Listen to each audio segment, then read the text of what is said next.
Are we on now? Yes. Yes. Okay.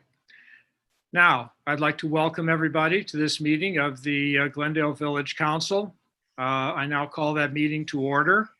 And obviously, due to the COVID restrictions, we are still holding our meetings by video using Zoom technology and not in person.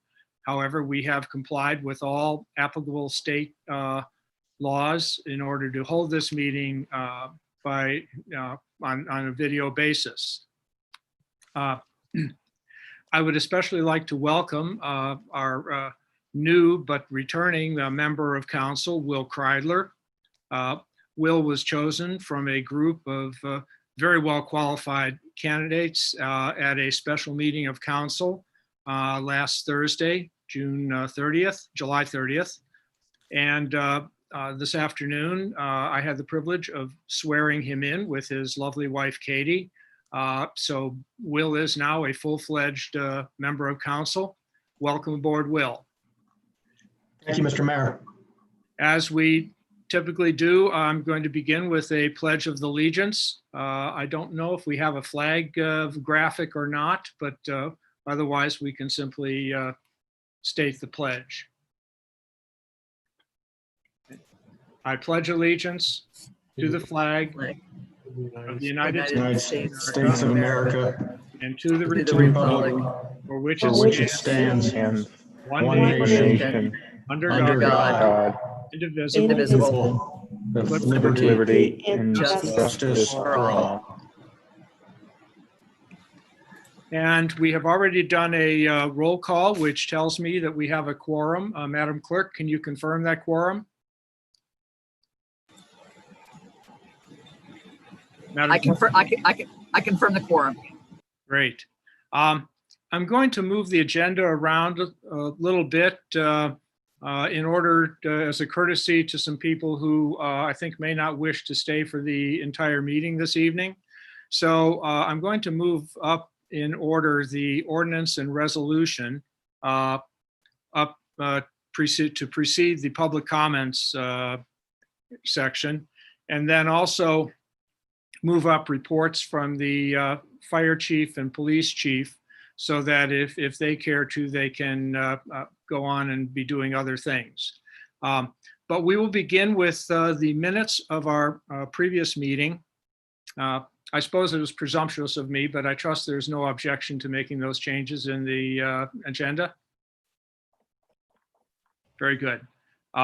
We'll begin with the minutes, and we had two meetings. One, our regular meeting held on June 29th, which was to be the actual 4th of July meeting.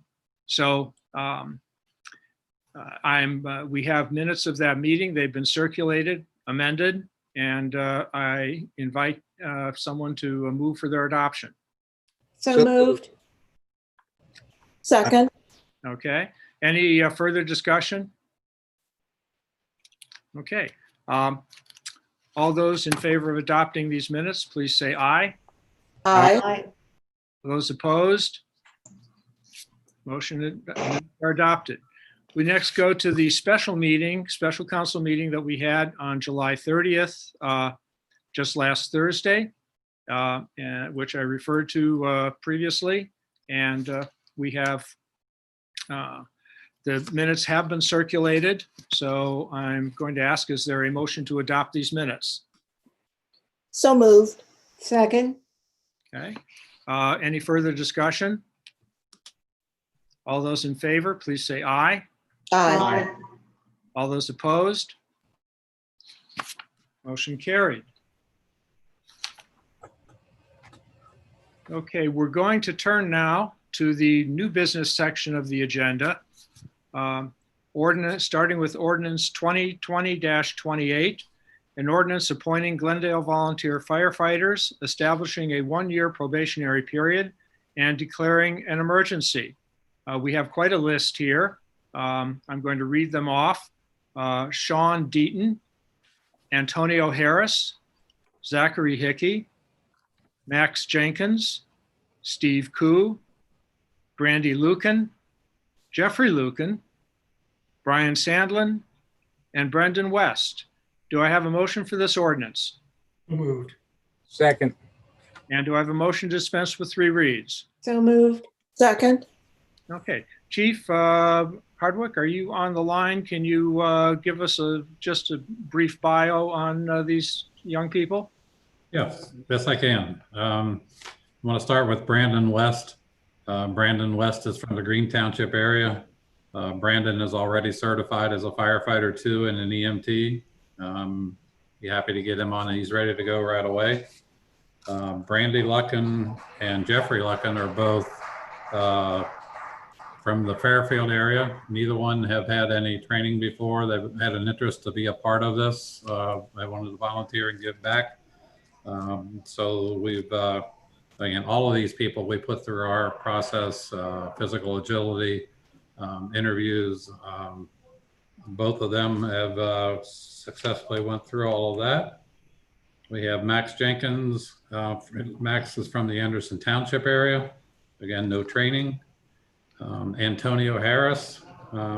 He lives down on the south end of Coleraine Avenue. Works for the city of Cincinnati. He's been through in the past. He attended some fire training out at Hocking College out in the eastern part of the state. He is also went through the city of Cincinnati Fire Department's cadet program. So this is a step for him moving along towards firefighter certification. Sean Deaton. Sean actually lives in Green Hills, so another guy that's fairly close. No training. He's employed with Tri-Health. We have Zachary Hickey, I'm sorry. Zach from the Mason area, no training. Has had an interest in becoming a firefighter, and this is an opportunity for him to do that. Steve Koo from Liberty Township. He's employed with Procter & Gamble. This is something that's always been in the back of his mind to want to do. He doesn't want to become a career firefighter, but wants to be able to volunteer and help out. And that's everybody. We also already have a 36-hour certification program ready to start after we get successful bringing them on and get them right in place. And by the end of next month, they'll be trained and certified as a volunteer firefighter in the state. Thank you, Chief. I just want to say that it just speaks so well of you and the department that you and your chiefs have built here, that we have this constant supply of good young people to come in, not all of them young, I know, but to help out and be volunteer firefighters in the village. And the village very much recognizes that and appreciates it. Thank you. Is there any discussion of this ordinance? Hearing none, Madam Clerk, would you call the roll? To dispense with the 3 reads, Mr. Bessel, Aye. Mr. Howeller, Aye. Ms. Duke, Aye. Ms. Masenko, Aye. Mr. Baysmith, Mr. Baysmith, Aye, sorry, I had the mic off again. Mr. Kreidler. Aye. For the ordinance, Mr. Bessel, Aye. Mr. Howeller, Aye. Ms. Duke, Aye. Ms. Masenko, Aye. Mr. Baysmith, Aye. Mr. Kreidler. Aye. Thank you. Motion carried. Next, we come to Resolution 2020-21, resolution authorizing the Village of Glendale, Ohio, to enter into an agreement for the purchase of natural gas for the Village of Glendale Natural Gas Aggregation Program and declaring an emergency. Do I have a motion for this resolution? So moved. Second.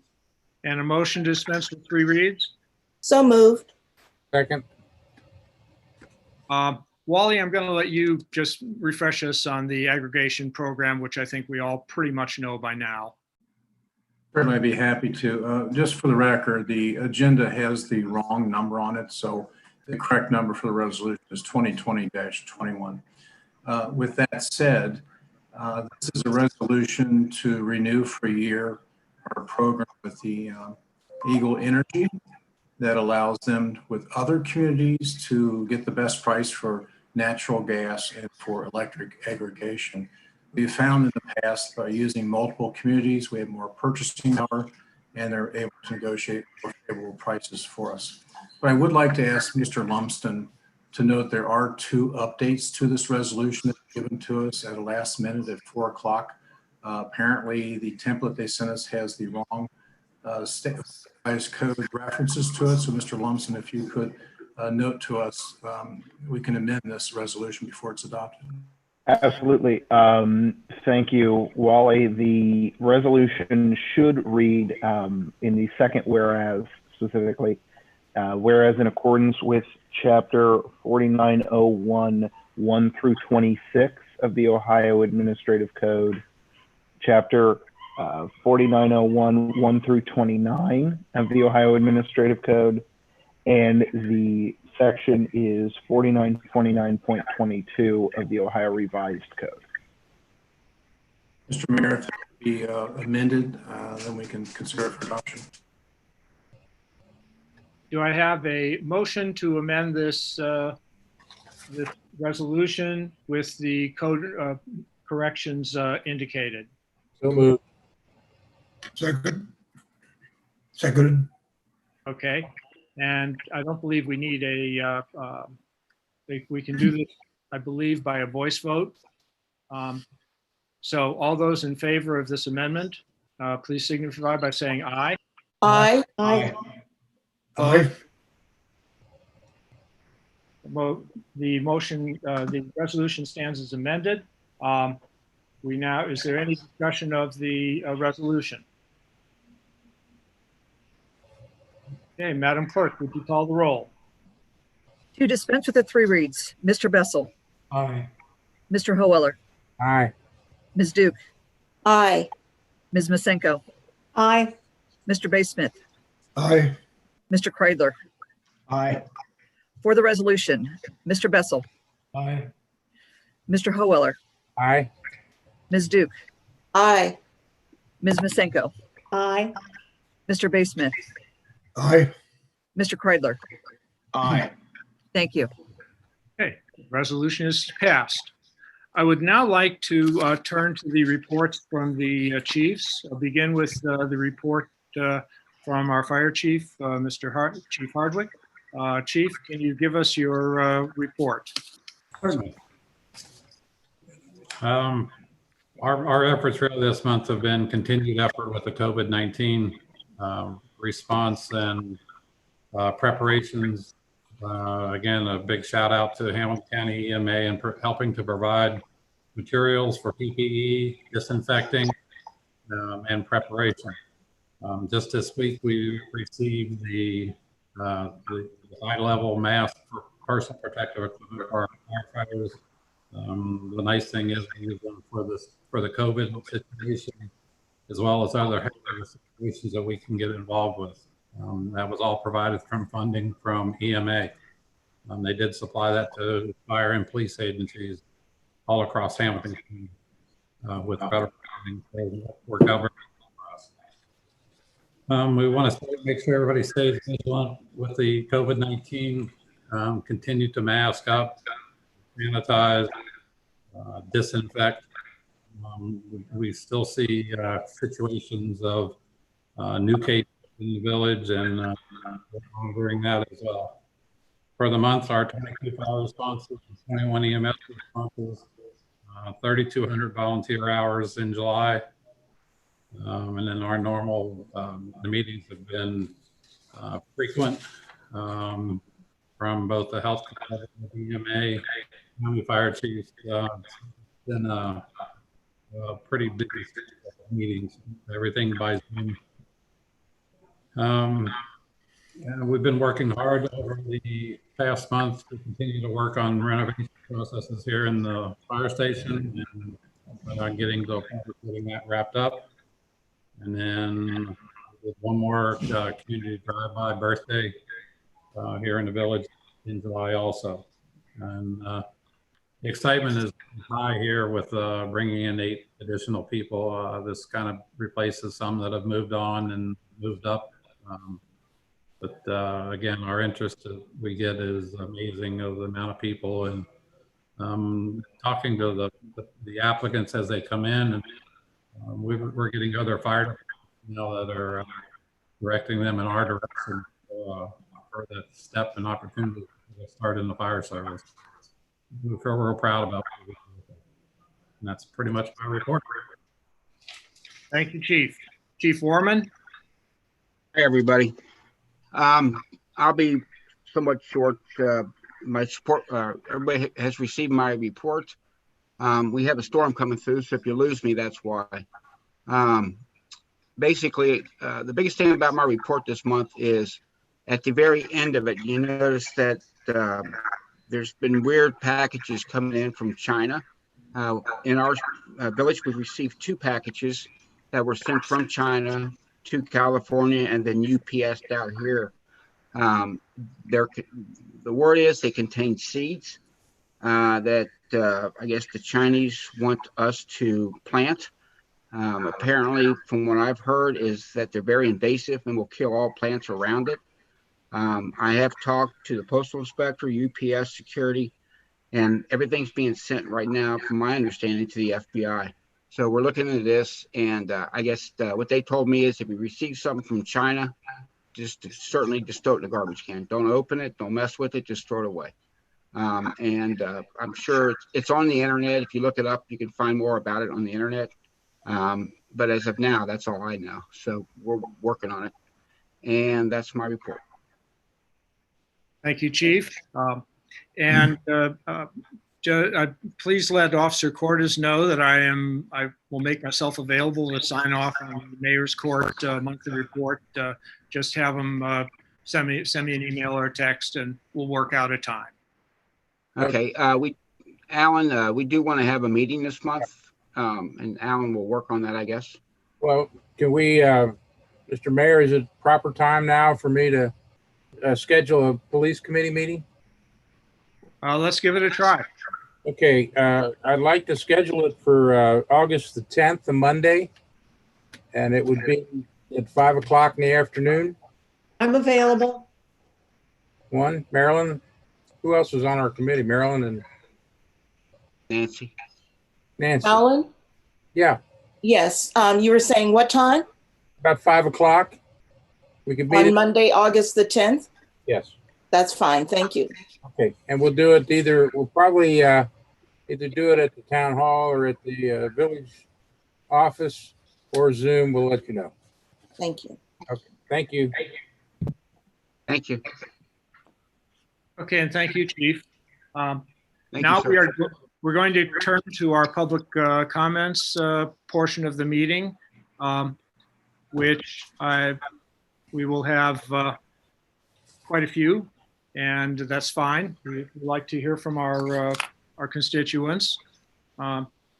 So we're going to, the subject matter for the first 3 speakers concerns the zoning change, and I felt rather than have them wait through the entire meeting, I would start them off first, and I'm sure we will then have placed them at the beginning. So, sorry, I'm losing it here. I'll get back to it. Otherwise, the speakers are pretty much listed in the order in which they indicated their interest in speaking. I know that all of the speakers have been told that there's a 5-minute limit on their speaking.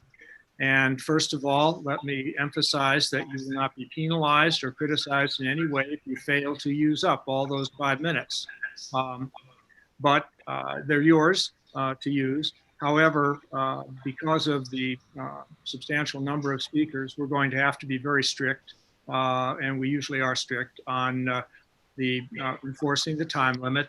So for most of you, there will be a clock that you will be able to see, and then David Lumsden will, our administrative assistant, who is the host of this meeting, will let you know 1 minute before your time expires, and then when your time expires.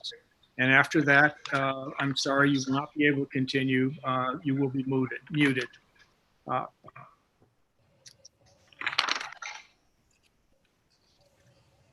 So we will begin with the speakers on a zoning matter, and we begin with Mr. Jake Kane.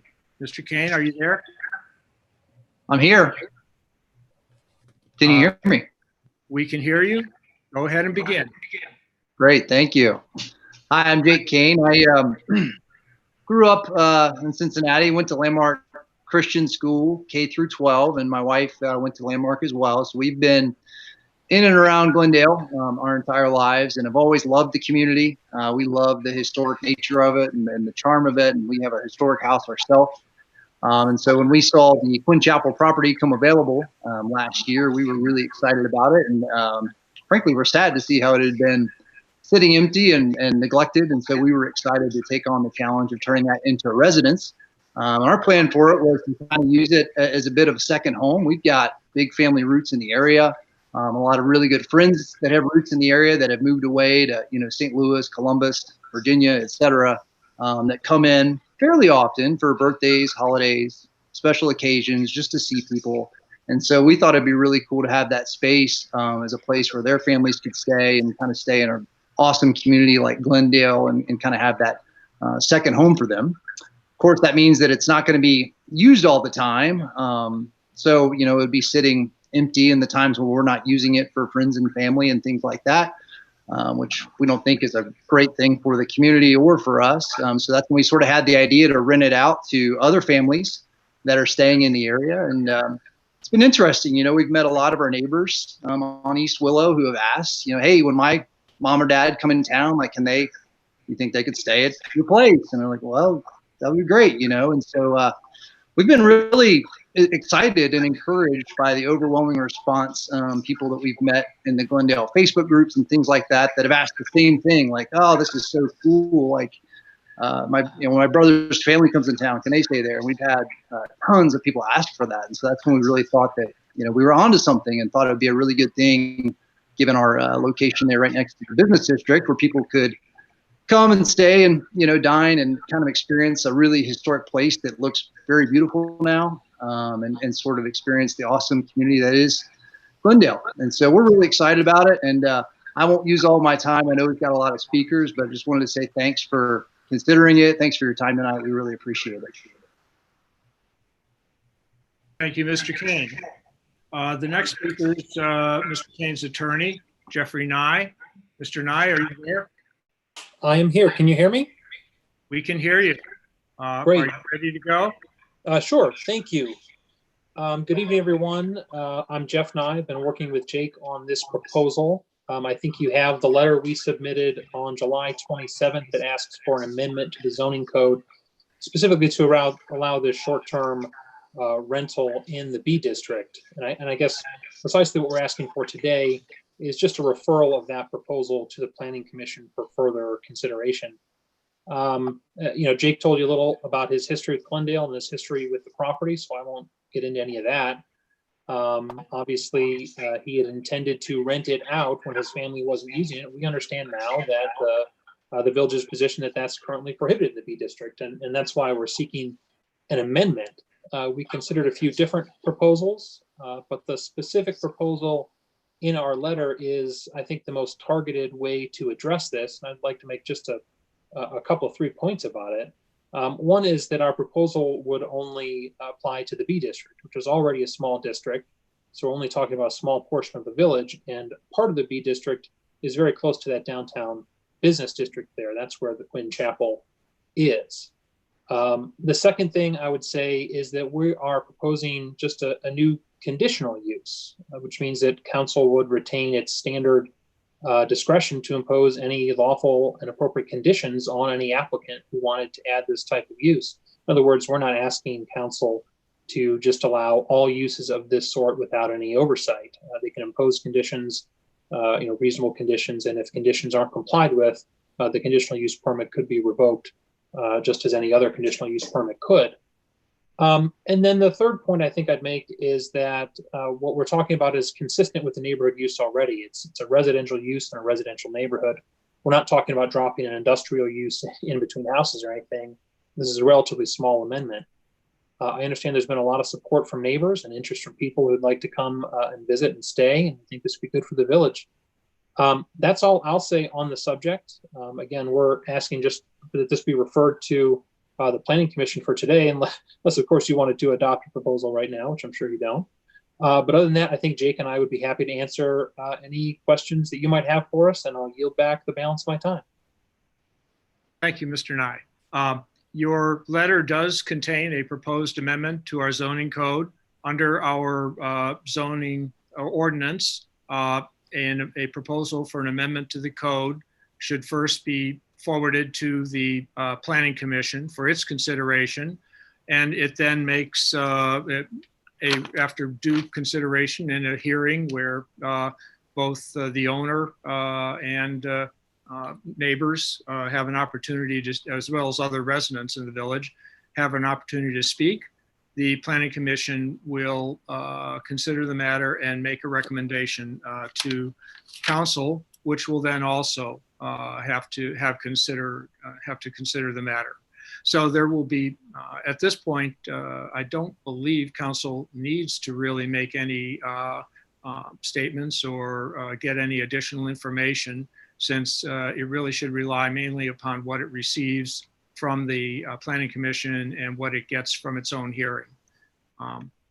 Unless there is someone on council who wishes to get some information here, I'm going to go on to the next speaker. Thank you. Okay, and the next speaker is Dave Nell. Mr. Nell, are you there? Mr. Mayor, it's Mike Bessel. I have a quick comment for you about this clock. Is it possible to make this clock smaller? It's very distracting, and I'd like to see more of the people speaking and less of a screen that's got a clock on it. David, can you do that? Unfortunately, I don't know how. If ICRC has any advice or wisdom, this is the only way that I know to make it appear so that it can be seen by everyone, especially the speaker. Coach Mike, if you go to speaker view, you can drag the monitor over and you can minimize the clock and see the speaker more prominent on the screen. Yeah, but it still doesn't get what Mike's talking about. It's still very, very large. It works. Your other option is to forget about the clock and then use your view and screen of all the individuals, and you can increase the size of that by dragging the bottom right-hand corner, and then you could see as many people as you want. Right. Try that. Okay.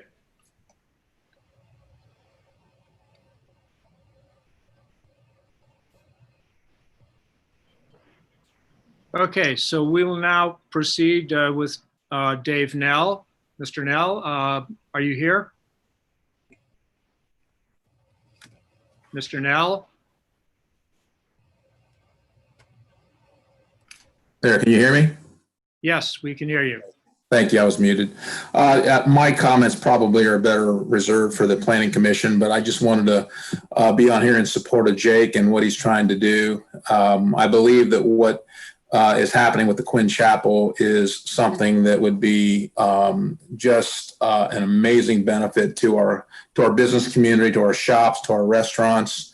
And furthermore, it really helps to showcase the village to the people coming in. I know my 92-year-old father, who would come to Cincinnati, would certainly want to stay there and while here enjoy the shops and the restaurants and so forth. And I see a big benefit, an economic boom for this, or a boost, I should say, for the village itself by allowing this to happen. And the fact that it's such a soft rental and it is probably only taking up a small percentage of the year in terms of its occupancy would certainly go towards not confusing or not adding too much traffic into that area on that street, which is already packed with cars every day. So I think Jake should be commended for the work that he's done. He's preserved a heritage of Glendale in a way that I think we can be proud of, and I hopefully the commission will see it the same way. And that's all I have. Thank you.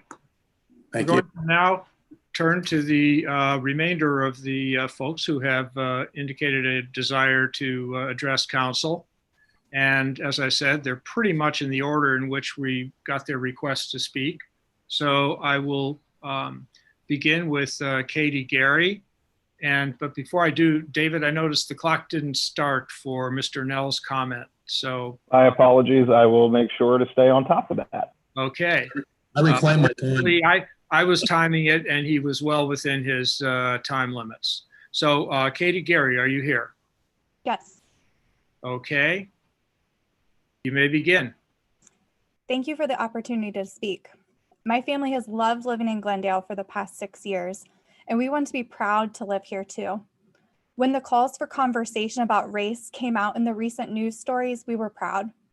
Proud that our village seemed ready to take a long, hard look in the mirror to see beyond all the wonderful that occurs here, to face the things that are less apparent, that affect fewer, that are buried deeper, that aren't reflected of the image we prefer to portray. Before that, it took more than 1 month after the killing of George Floyd for a statement to come from the village recognizing the issues of police brutality and race relations that plague this nation. In fact, the statement did not come from the collective village leadership, but from the only Black member of council. I know others who you will hear from tonight have issue with that. I do too. My issue is that as a unit, you cannot say that the lives of the Black members of your community matter, that they are valued, seen, loved, and protected. Why is it so hard to simply say we agree that racism is wrong and that police brutality is wrong? If we fix them both, it seems it would benefit both the police and the Black people in our community. Instead, signs go up in support of police without any decry to the long line of racial injustices against Black Americans. In our village, I think you will find near total agreement that our police officers are not an issue. But what about when our Black community members leave village limits and interact with law enforcement that are not Chief Warman and his well-trained officers? We are at an inflection point, a moment of history that will determine our future. Will we use this moment to transform our community, or will our children and grandchildren still be having the same conversations we're having today? Like generations before us, will we shy away from fully finding solutions because the problem seems too painful, challenging, difficult, and massive of an undertaking? Are we that lazy? Do we care that little? Are we that content with staying quiet? So far from this council, it's been silence, a silence that speaks volumes. I had the same conversation about silence with my own parents. Even with Black son and daughter-in-laws and multiracial grandchildren, still, they didn't know what to say. They didn't want to say the wrong thing. They didn't want to be othered by their white community. And maybe that's how you all feel. How privileged we are as white people to read about racism rather than actually experience it, to be able to sit idly and quietly by because it doesn't directly affect us. But let me make it abundantly clear that your silence is your complicity and your complacency. Racism isn't just nooses, KKK hoods, and the N-word. If you live somewhere that you feel uncomfortable stating that Black lives matter, then what might your silence, your lack of support, feel like to the Black members of your community? I want to live in a community that steps up to hear people out. Your silence tells them that their problems are no big deal, their lives are no big deal. But my husband's life matters, my children's lives matter. The Black people who live in Glendale, their lives matter. And Glendale matters too. If you want it to continue to matter, we need policies and a culture in place that is not just diverse, but inclusive. Inclusivity is the feeling of being welcomed, of being embraced, of feeling a part of. Glendale is small, and small means we have a chance to make a big impact, to make what's a great place to live even better for all residents. If our village and its members are resistant to even hearing from people whose experiences might not match their own, how can we possibly fathom that our village is inclusive? We must be willing to support the big solutions, to have the hard conversations, to get comfortable with being uncomfortable. Katie, you have about 1 minute. Today, I invite you to open your eyes, open your ears, open your mind, and open your heart. If you have a relationship with a Black person in our community, I invite you to sit down and talk with them, seek to understand, be open to not being right, and have an intention of learning and growing. You may be surprised to learn that while you both live physically in the same village, you've had much different experiences. Back to the article. No one quoted in it said that Glendale was racist. They said we need to talk, and we do. Why would we not want to have the conversation? Why would we not want to understand better? This is a subject that nearly every community in America is addressing right now. We should not excuse ourselves from the conversation in an effort to stay comfortable. We must be willing to have a discussion. From it will become better understanding, empathy, camaraderie, togetherness. A Glendale that truly cares, a Glendale that actually gets it. Your time is over, Katie. Thank you. Thank you, Katie. Our next speaker is Dan Reganold. Dan is going to give a shared screen presentation, so the clock will not be visible, mercifully, I guess. Dan, are you there? I'm here. Mayor and Dan, if you don't mind, before we begin, if the clock is distracting, I can keep time separate on my phone during the meeting and notify when we're at 3 minutes, 1 minute, and concluded. Does that? I think the consensus is it is distracting. Am I right, Council? Yes. Yeah. Yes, I'd vote for that as well. All right. Yeah. So, yeah, just keep the time and make sure you announce to people when they have 1 minute left.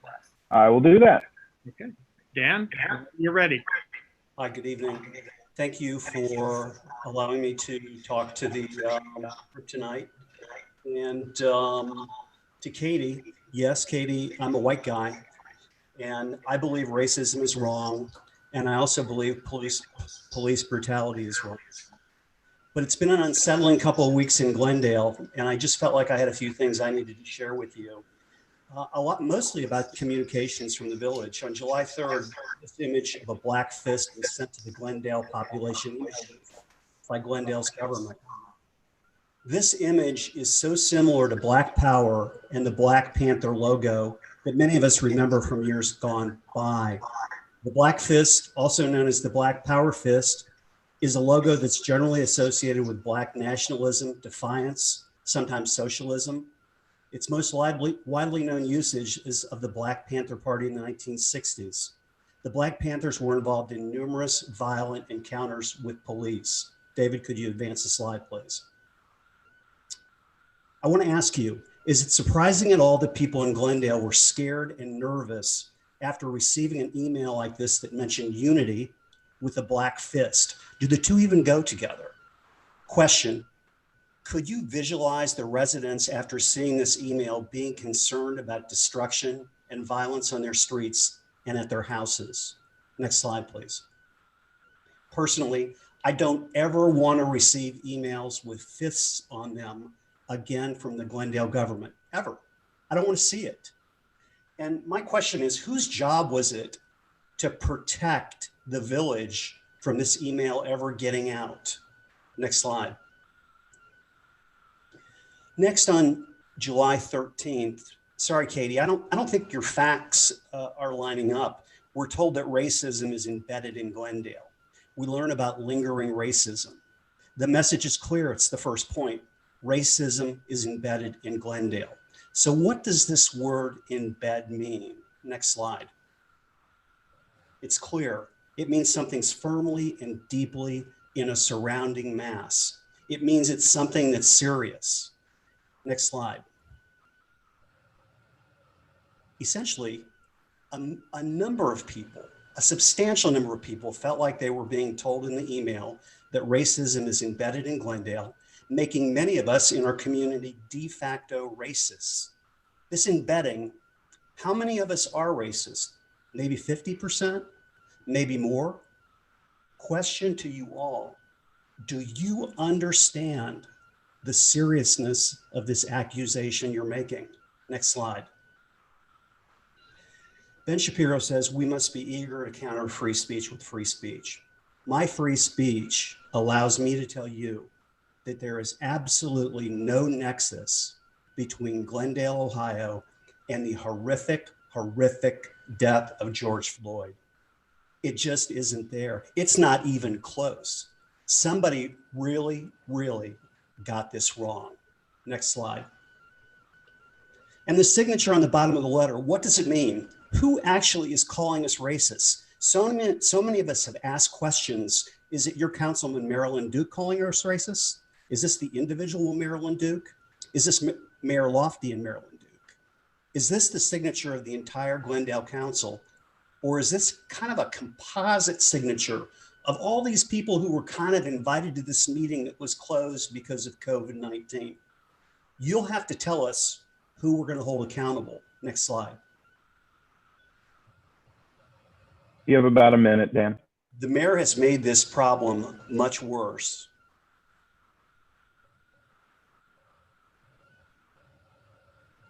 If you could go up up above, please. The mayor has made this problem much worse by not identifying what the signature on the letter means. We want to know who's calling us racist. Next slide, please. It's obvious to many of us the mayor needs improvement in the communication and messaging policies of the village. I urge you council members to help the mayor by creating policies to protect the citizens. Next slide. Number one, implement a formal change to the village communication policy, form a citizen committee to look at the policy, and at a minimum, use of village communication assets should be limited to official council communications. I'll let you read the rest. Let the residents know, number two, who's responsible for the Marilyn Duke letter. Number three, whoever is responsible for the racism Your time is concluded. Glendale should apologize. And number four, don't send out emails with fists and race proclamations again. Next Since slide. I was addressed directly, do I get a chance to respond? No. Okay. I'm afraid Mr. Reginald's time is up and we've got to move on to the next speaker. Mr. Mark Rogers. Mark, are you there? Mark Rogers, are you there? Yes, he is. He's coming.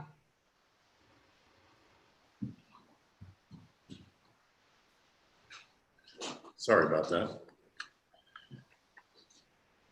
Can you hear me? Ready? We're ready when you are, Mark. Thank you for this opportunity to speak to council.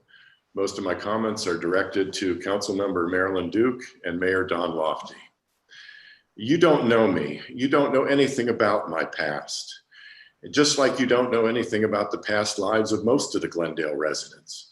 Yet you went on TV and told everyone that we were racist.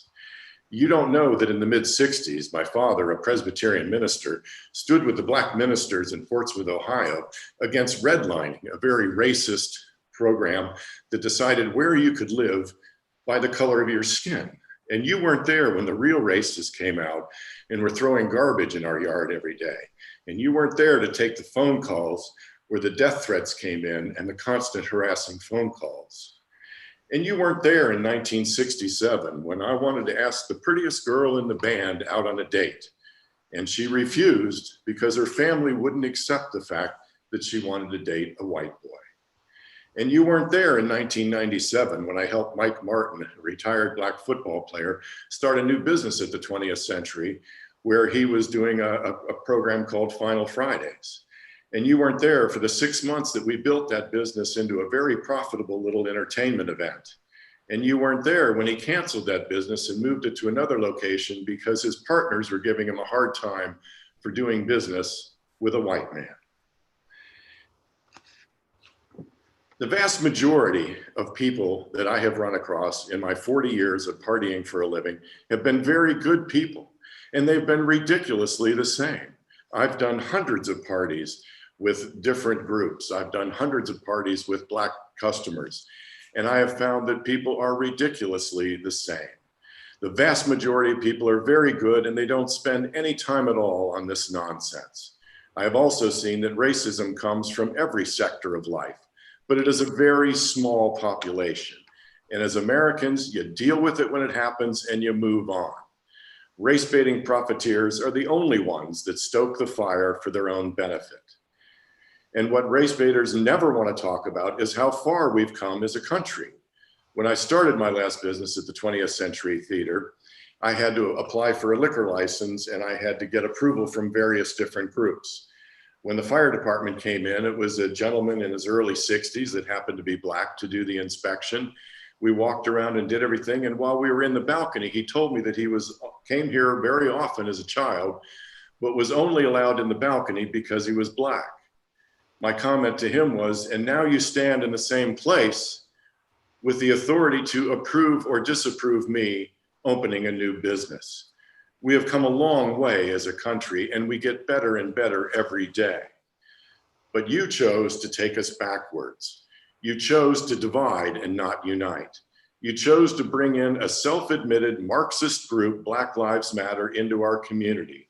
A group that a short 100 miles away in Louisville, Kentucky, as we speak, are extorting money from small businesses to make sure nothing happens to their business.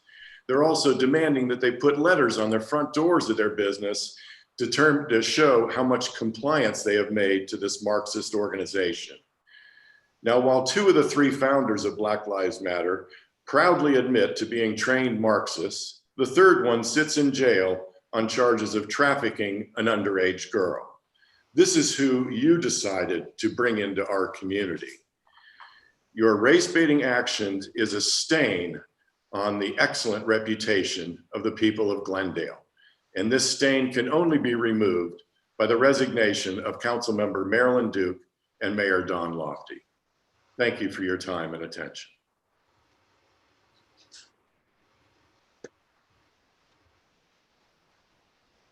Our next speaker is Piper Rogers. Piper, are you ready? Almost. Okay. Bishop Curry and Dr. King stated, every day you make a decision. You choose between chaos and community. Glendale leadership chose chaos. Irresponsible. Governmental leadership irresponsibility has been the conduct observed over the past month. Because of this irresponsible conduct by council and administration, the idyllic village of Glendale has been fractured. Once kindly neighbors are now at odds, some with anger, and others with fear for their safety, while still others are in turmoil over the value of their biggest investment, their home, being placed in jeopardy as a result of recent irresponsible conduct of village leadership, council, and administration. My goal this evening is to propose revisions to the present protocols to ensure less subjectivity in governmental practice for the future. Glendale has a strong history of being better than these recent events. A councilperson acted outside her office, yet presented herself as acting on behalf of council. I have reviewed council meeting minutes for the past 20 months, and there has been no discussion for appointing or authorizing such representation. I propose the following motion. I motion to limit a councilperson's conduct, that when acting in the name of council, to conduct representing only official and approved council business. A councilperson utilized village assets for their own personal interest to disseminate information with political overtones that resulted in fracturing our village, harming our neighborly relations, and potentially damaging the village housing prices. The present protocol is unstructured and lends itself to broad subjectivity. It requires revision in light of the present misuse. I propose the following 2 motions. I motion to restrict a councilperson's use of public assets to that of official and approved council business. And I motion that the use of village communication assets be limited to official council communications, communications of safety and public works notifications, and notifications of annual, holiday, and other community events that are non-political. For the safety and the preservation of civility, and in an effort to recapture our now damaged community reputation, I urge council to adopt the above protocols in the form of motions to then be adopted into official rules of council. Each day we do make a decision. You choose between chaos and community. So let's choose community. Thank you.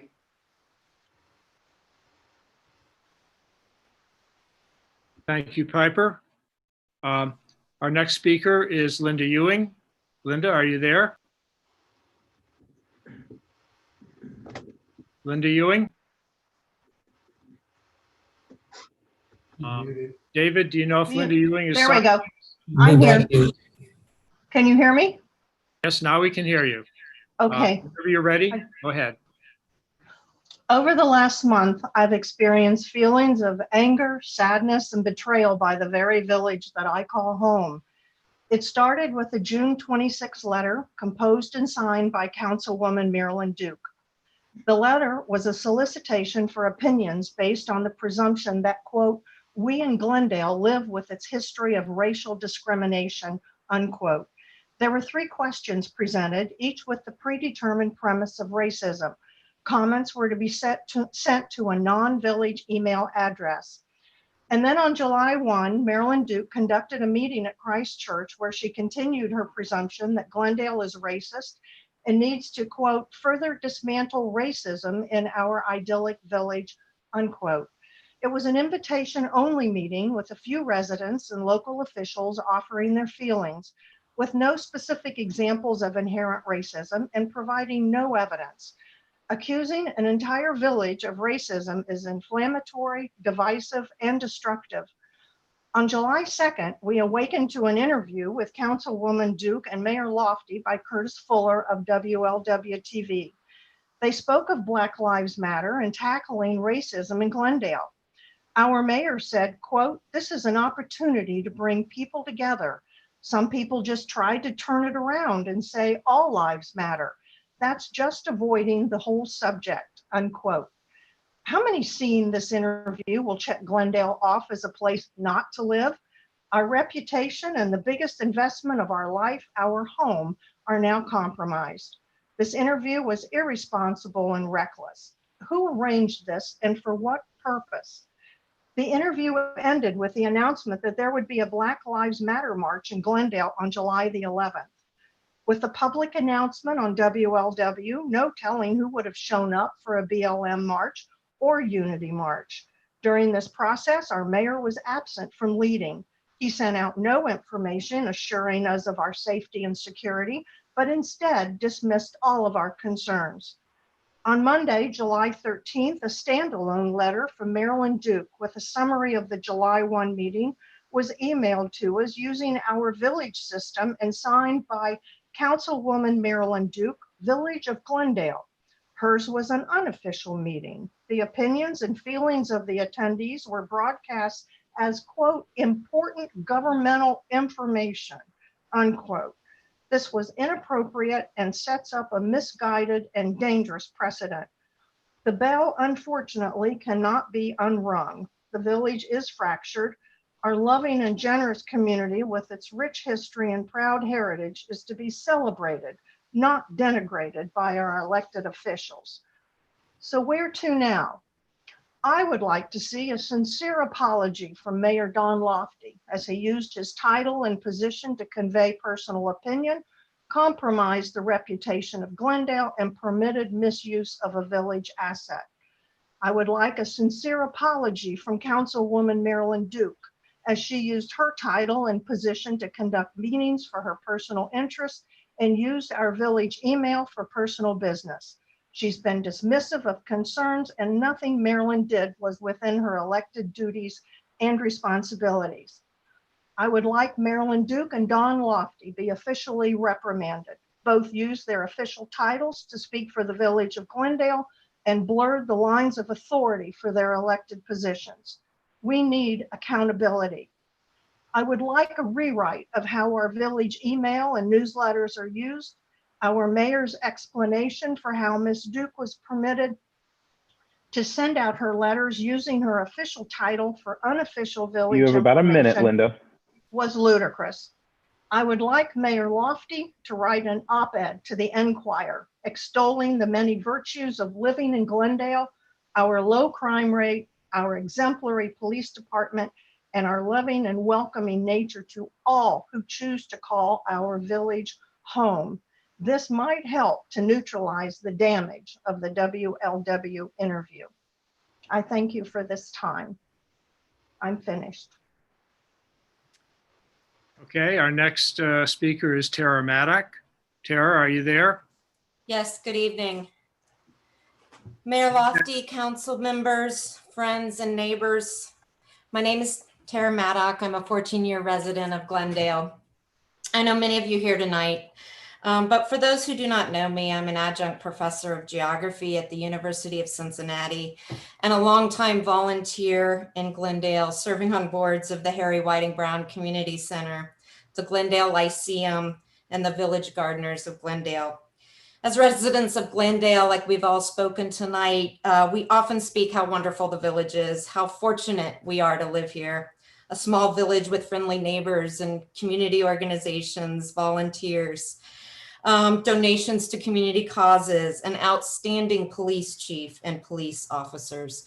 And Chief, just a point of clarification, Chief Warman did confirm to me personally that security was all set and assured for the July 11th Unity March before Woodlawn had to cancel that event. But and as that exemplifies, we are just really lucky to have this village of Glendale. However, that doesn't mean we don't have things to work on or things we can improve. Today, I'm speaking in support of my neighbor and colleague, Councilwoman Marilyn Duke. I will address two things. Councilwoman Duke, in the meeting she held, a conversation on race and the backlash from that meeting. Number two, a request to council and the mayor for continued support of community conversations on race relations and socioeconomic divisions that are played out geographically in Glendale. Councilwoman Duke is beyond reproach in her professionalism, and she's had a very successful career. This has continued in her volunteer work in Glendale. In my interactions with Ms. Duke, she is enthusiastic, friendly, has a great sense of humor. She's organized and detailed, generous with donations, often going without recognition as she does it anonymously. She has contributed so much to Glendale organizations and the Village Council. She promotes Glendale and is a face and huge proponent of Glendale outside the village. As many of you know from the press and positive press we've gotten from the 2 years the Village Gardeners of Glendale has been recognized for art in bloom at the Cincinnati Art Museum. Councilwoman Duke held a meeting, a conversation on race, soliciting feedback from local leaders and Black residents about their experience with race in Glendale.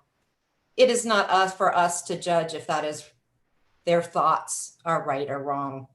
It is a timely and important topic in the wake of the killing of George Floyd and the national conversation on police brutality and racial injustice. Many communities, businesses, institutions, educational institutions have recognized the importance of having these conversations on race.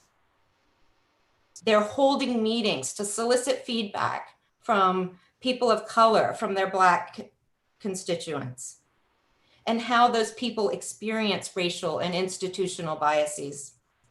In nearby Wyoming, the mayor, Thaddeus Hoffmeyer, and council members and their police officers are holding meetings and conversations on race, multiple meetings in small groups in order to solicit and to create a dialogue.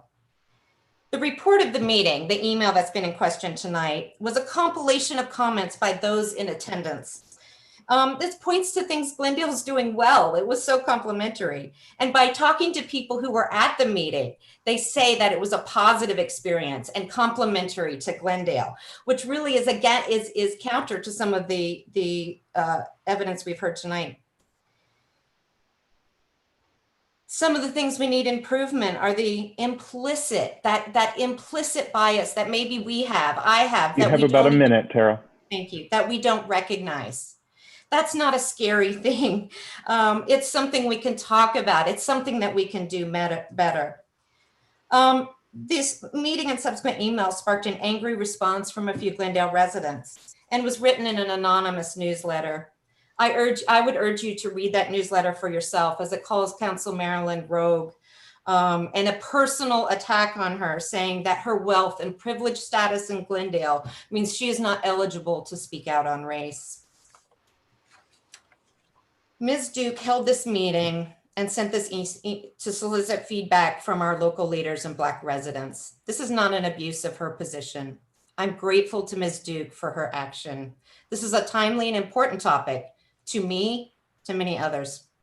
Our challenge is to listen, to acknowledge these lived experiences, to bridge some of the gaps. Your time is up. Thank you. Thank you. Next speaker is Ryan Gary. Ryan, are you there? I am present. Go ahead and begin. Thank you. Dear members of Village Council, Black Lives Matter. These 3 words mean something positive to me and my family, but mean something extremely negative and divisive to others.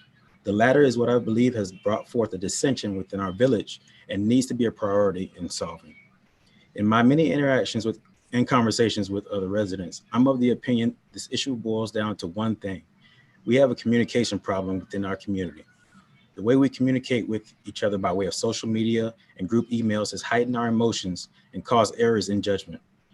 The lack of meaningful discussion between people whose views might not align with our own has halted any progress that should have happened by now. And lastly, the relative silence from leadership on race relations in our community gives me the impression that you aren't listening. We as a village have an opportunity to communicate more clearly that this is a community that cares. Now, I'm not asking you as a council to say Black Lives Matter, but I am challenging you to show myself and our community that they do. For reference of why I'm speaking today, my family resides in one of the 2 historically Black parts of town. As we've come to know and speak to people of color in our area, the older Black residents have a sour feeling about how the village operates and don't feel like their concerns have ever been a priority to anyone in power. Some have even spoke on their personal experiences in the villages, mostly positive as far as childhood upbringing is concerned, but also not so fond memories once they were adults. Having my own experiences, I tend to believe people when they say they've been mistreated in some form or fashion. When I wonder why they don't bring up stuff to the village anymore, they've come to the realization that it is what it is. People's experiences of racism and prejudice should not be downplayed and or brushed off. In our current times, these are the voices that need to be heard from and listened to the most. I do not speak for all Black residents, but I am committed to do what I can so that all have the opportunity to be heard. Which leads into why I have an appreciation of what some are doing in the community to lead discussions on race, diversity, and inclusivity. I personally was inspired by Councilwoman Duke and her letter that asked us as a community to look for ways for us to be a better village. However, it was brought to my attention that there are people who took that as an accusation of them being racist. Sadly, this is something that has played out many times across the country, a call to action being confused as an accusation. There are people out there who truly believe racism doesn't live here. Just because you don't see racism doesn't mean it doesn't exist. That may speak to your personal experience of what you view our community of being, but others have a different story to tell. Let's not be willfully ignorant to issues some might have because we don't have the discussion. But if we don't have it, voices continue to be suppressed. I think we can all agree that extreme political views, left and right, make it difficult to have civil discussions. But personally, I have been empowered to reach out to people and try. Through meaningful responses to questionable posts or comments, through actually reading or listening to responses, and by looking for that common ground to build off of is my foundation of positive action. I am making the effort to communicate clearly that I care enough to work with you. Are you as a council communicating clearly with one another? Are you as a council willing to talk about this amongst yourselves if you haven't already? Are you willing to understand why some residents feel like they've been mistreated in the village? Are you willing to take meaningful actions to remedy this? Are you willing to show that the village cares? My hope is that you as a council can work to find ways that get us all working for change at a basic community level.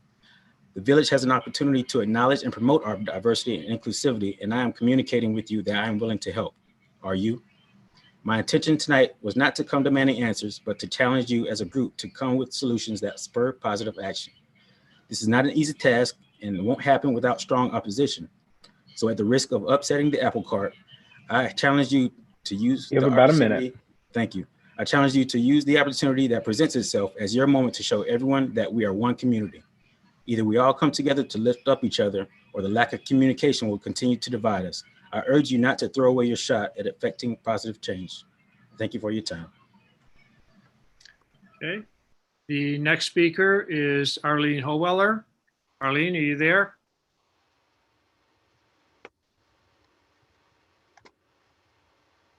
Unmute. Arlene? There, I think I'm here. Okay, Can you see me? see you and hear you. So start when you're ready. Okay. Mayor Lofty, members of council, my name is Arlene Howeller, and I thank you for the opportunity to address council. In 36 years in Glendale, I have never seen our community under so much tension, worry, disappointment, and division. Two different events changed things for me recently. Number one, my property was vandalized by Black Lives Matter supporters. Number two, council member Marilyn Duke held a forum on July 1st at Christ Church. I attended with the hope of getting clarity concerning the title of the forum, Dismantling Racism in Glendale. What was I not seeing?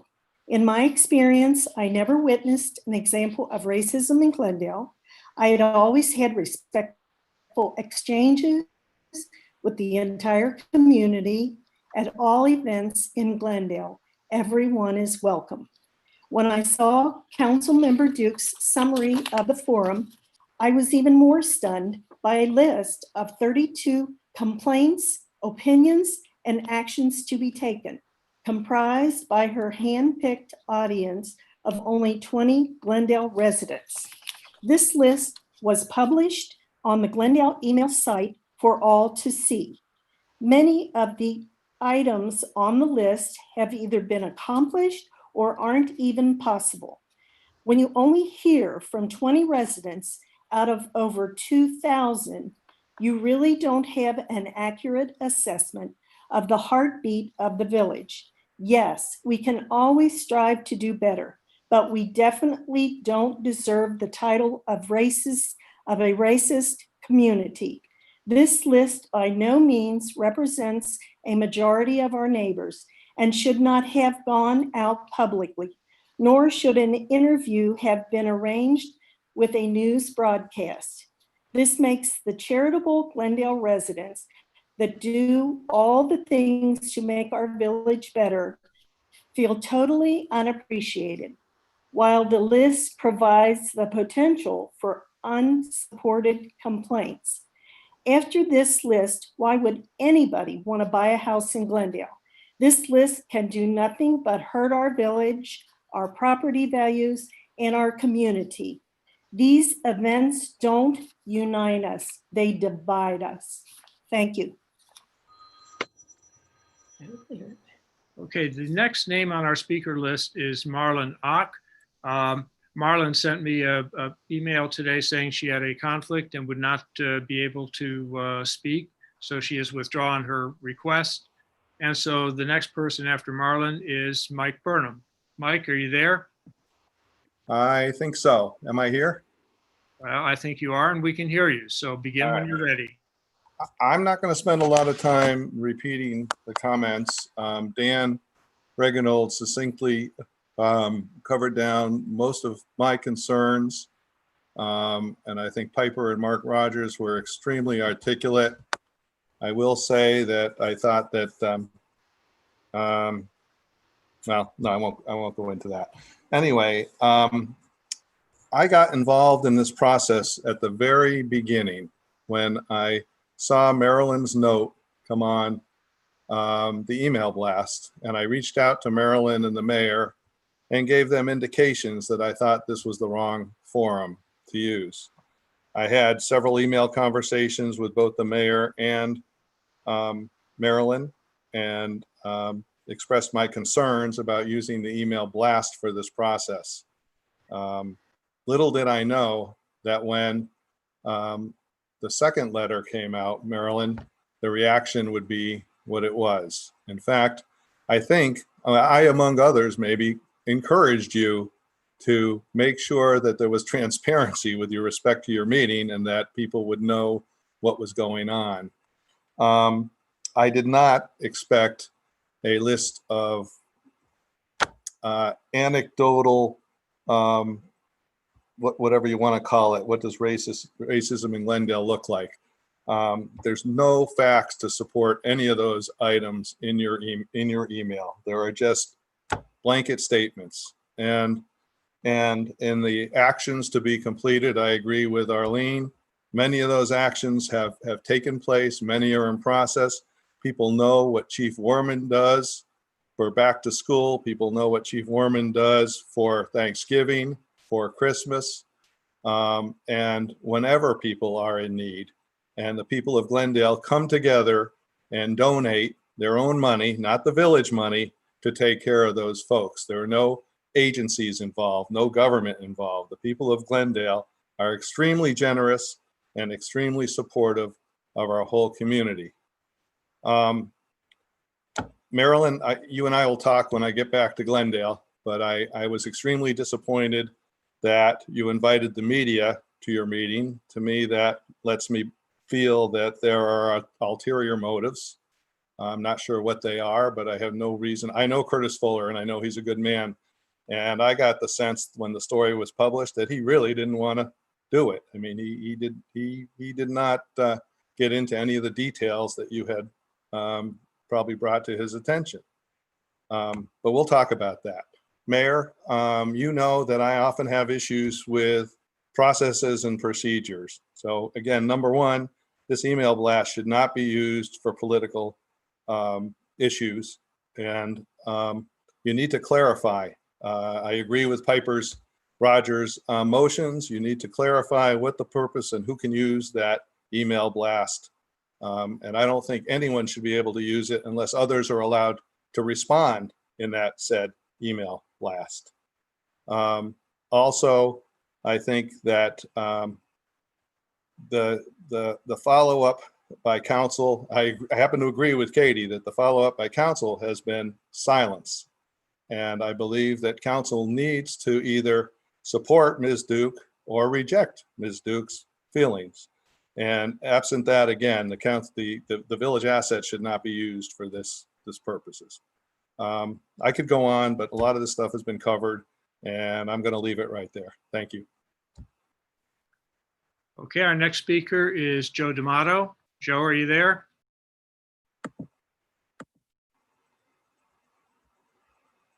Joe D'Amato, are you there? He's there, he's muted. Unmute, Joe.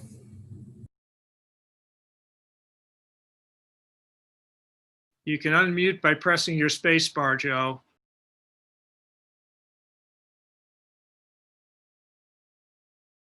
Can you hear me now? Yes, we can hear you now. Okay. So go ahead when you're ready. Obviously, my name is Joe D'Amato, but I've lived here in Glendale for 26 years.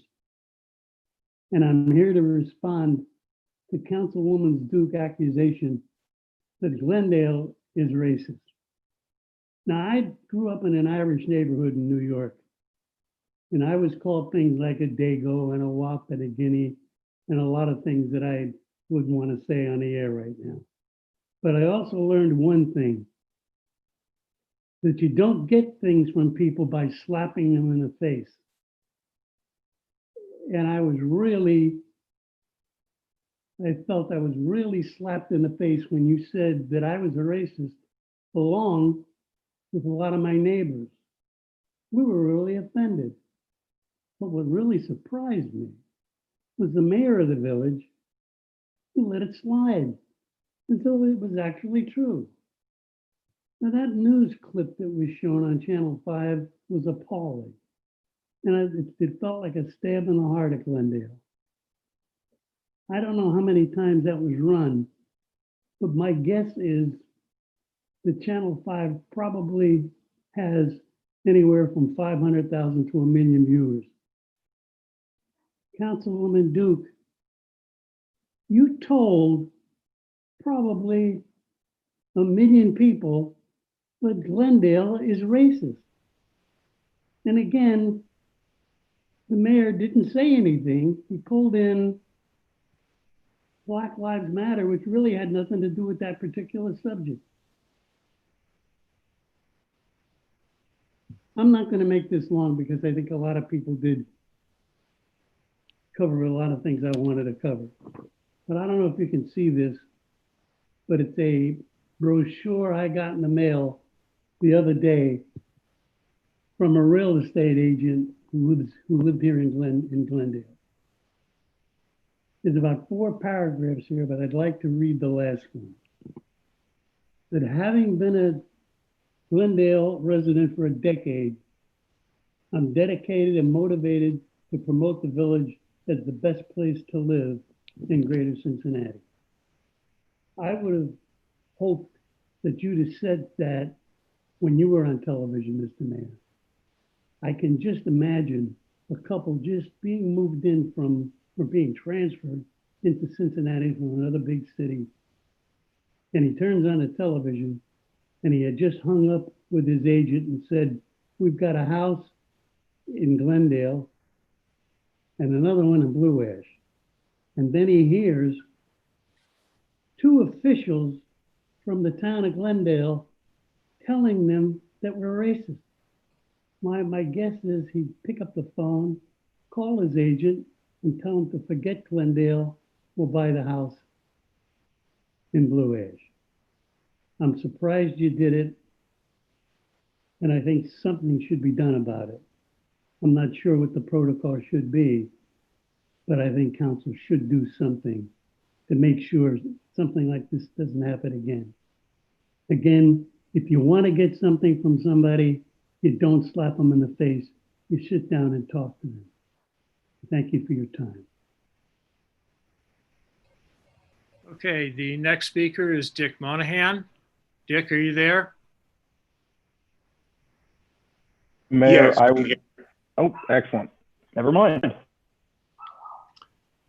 I've been asked to read this letter from a Glendale resident unable to be here tonight.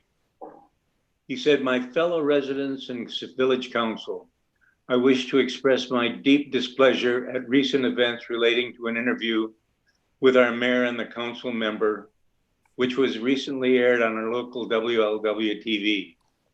For them to willingly participate in a forum in which our village and its residents were referred to as racist is unconscionable and unforgivable.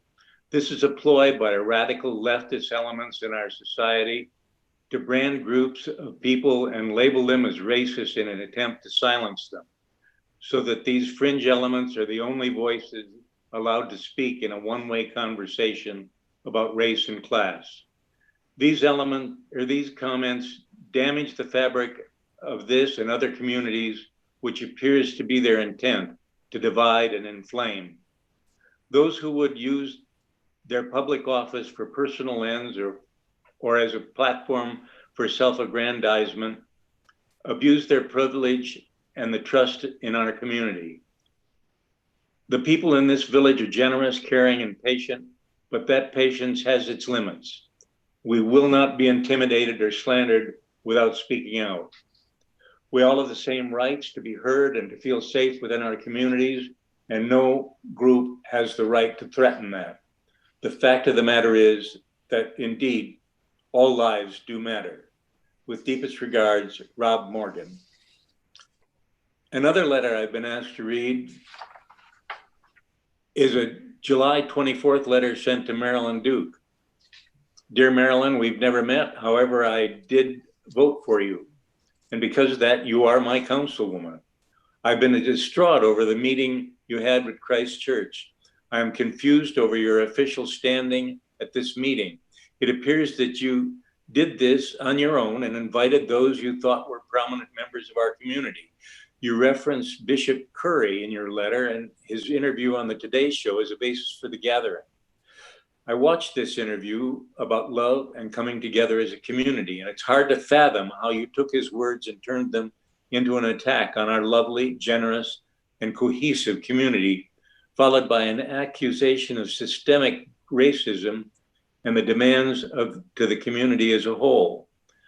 I'm displeased and very unhappy about this. Your meeting and summary did not follow Bishop Curry's counsel, which was our choice is either chaos or community.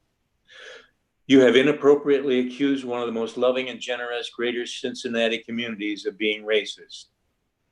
If I do understand this correctly, you conducted this on your own as a village did not sanction this official meeting. I understand that Don Lofty was in attendance, but he made no effort to sanction this. He basically said that if you did this as an individual, yet you signed this letter as a council person. This event did not fall under your jurisdiction as a council person or any committee that you were involved with, nor were there two council persons in attendance. The village emailed your findings to all the residents that you conducted this meeting as a councilwoman with that title and suggested that you were entitled to send out the email using village assets. Were you acting as a representative of our village, or were you acting solely as an individual and wanting input on something of interest to only you? Do you think that by using your councilperson title, you were entitled to use village assets for personal interest? I previously emailed Wally and Don, and neither seemed willing to step out to the plate and tell us how it is. I think this entire event was convoluted and crossed many lines of inappropriate conduct. You have about a minute, sir. By village government. I would be interested to hear directly from you. Someone needs to clear all this up. Sincerely, Linda Ewing. A July 29th reply from Marilyn Duke cleared it all up with this response. Linda, thank you for your message and support. Your councilwoman, Marilyn Duke. That's all.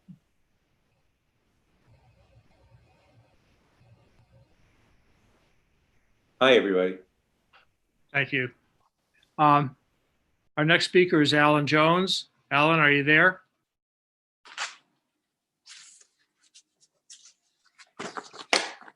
Alan Jones, are you there? There we go. Hi, I'm here. Go ahead. Okay, thank you very much. It's interesting in hearing the comments tonight. I do feel a lot of the people that have already spoke know a lot more of the details than I even knew. So I'm learning a lot by this, which is very informative. But in hearing about it last week, I had not seen the interview that was done. So I decided, how do I find this interview? And I Googled Glendale, Ohio racism. And there was the interview. So I felt the need to weigh in on the conversation about race and subsequent discussions about racism that was initiated as a result of the George Floyd terrible murder in Minneapolis, and an interview by Councilwoman Duke and Mayor Lofty in the Village on TV discussing racism in Glendale. Furthermore, from what I understand, this interview subsequently led to a closed discussion amongst a small subset of people selected in some manner to then represent the entire Glendale Village. This closed discussion then led to what appears to me to be a proxy for the Village of Glendale to end what some contend will address systematic racism in Glendale. I've lived in Glendale over 25 years. My wife, Marcia, and two sons, boys, Mark and Craig, decided to move here. We decided to move here to get away from the concerns of the large metropolitan New York City life, its problems, and the school system of the residents we lived in close by in New Jersey. We chose Cincinnati as a result of research which said it was the best city in the USA for quality of life, and more specifically Glendale for the beautiful neighborhood and setting. Our children could walk to Glendale Elementary School with us or eventually by themselves. Both children attended Glendale Elementary and graduated from Princeton High School. Also, way back then, life in Glendale included leaving keys in your car in the driveway, dogs free to roam without the necessity of leashes, and happy village employees who willingly assisted in any request you had. What I want to acknowledge is the offensiveness of those who wish to shepherd the contention of racism against me, my family, the village, and furthermore demand that I support movements I vehemently oppose, which I do not believe they are social justice warriors, rather are dangerous disruptors taking advantage of this protest. I would like to explain why I'm personally offended by the label of racism and systematic racism terminology. Both of my sons were raised to respect elders, all races and ethnicities, and their mother. My son Mark is a hero to me. Living in California, he has had a very tough year as his son, whom we affectionately call Baby Q, is fighting cancer. Yet, this is a recent post he had on Facebook. As a father, the only thing that matters on my birthday is that my family is happy and healthy. I'm so appreciative of my wife who selflessly puts her family first. I'm grateful that my son has the healthcare he needs. On my mind are my old friends. Friends and family who I'm not with today, you are in my thoughts, and I can't help but reminisce about the good times we had together. I am blessed because of the people I have in my life. And he ended in, please be cognizant that all lives can't matter until Black lives matter. My son, Craig, who currently is an education technology leader and resides in Bloomington, Indiana, after graduating from Michigan State, went on to teach for America, spending 4 years as a science teacher in Los Angeles Southgate Middle School, next to Compton, 99% Hispanic. The term racist being associated with both my sons as a result of having been raised in Glendale is offensive to me. In closing, what started out by Mayor Lofty's comments in an interview as being an open dialogue has not been that thus far. Rather, it's been a closed and somewhat done in secrecy. My personal stance comes from a sign I recently saw, and it said, not all— You have about a minute. Not all whites are racist, not all blacks are criminals, not all cops are bad, and ignorance comes in all colors. Please do not apologize for the Glendale Village, as it does not need to be apologized for. I am proud to be a Glendalean. And the next speaker is Jenny Kilgore. Jenny, are you there and ready? Jenny? David, do you know if she's on mute or? I am. I was unmuting the wrong icon. There we are. Thank you, Mr. Mayor. Thank you very much. For those of you who don't know me, my name is Jenny Kilgore. My husband and I have lived in the village for 35 years.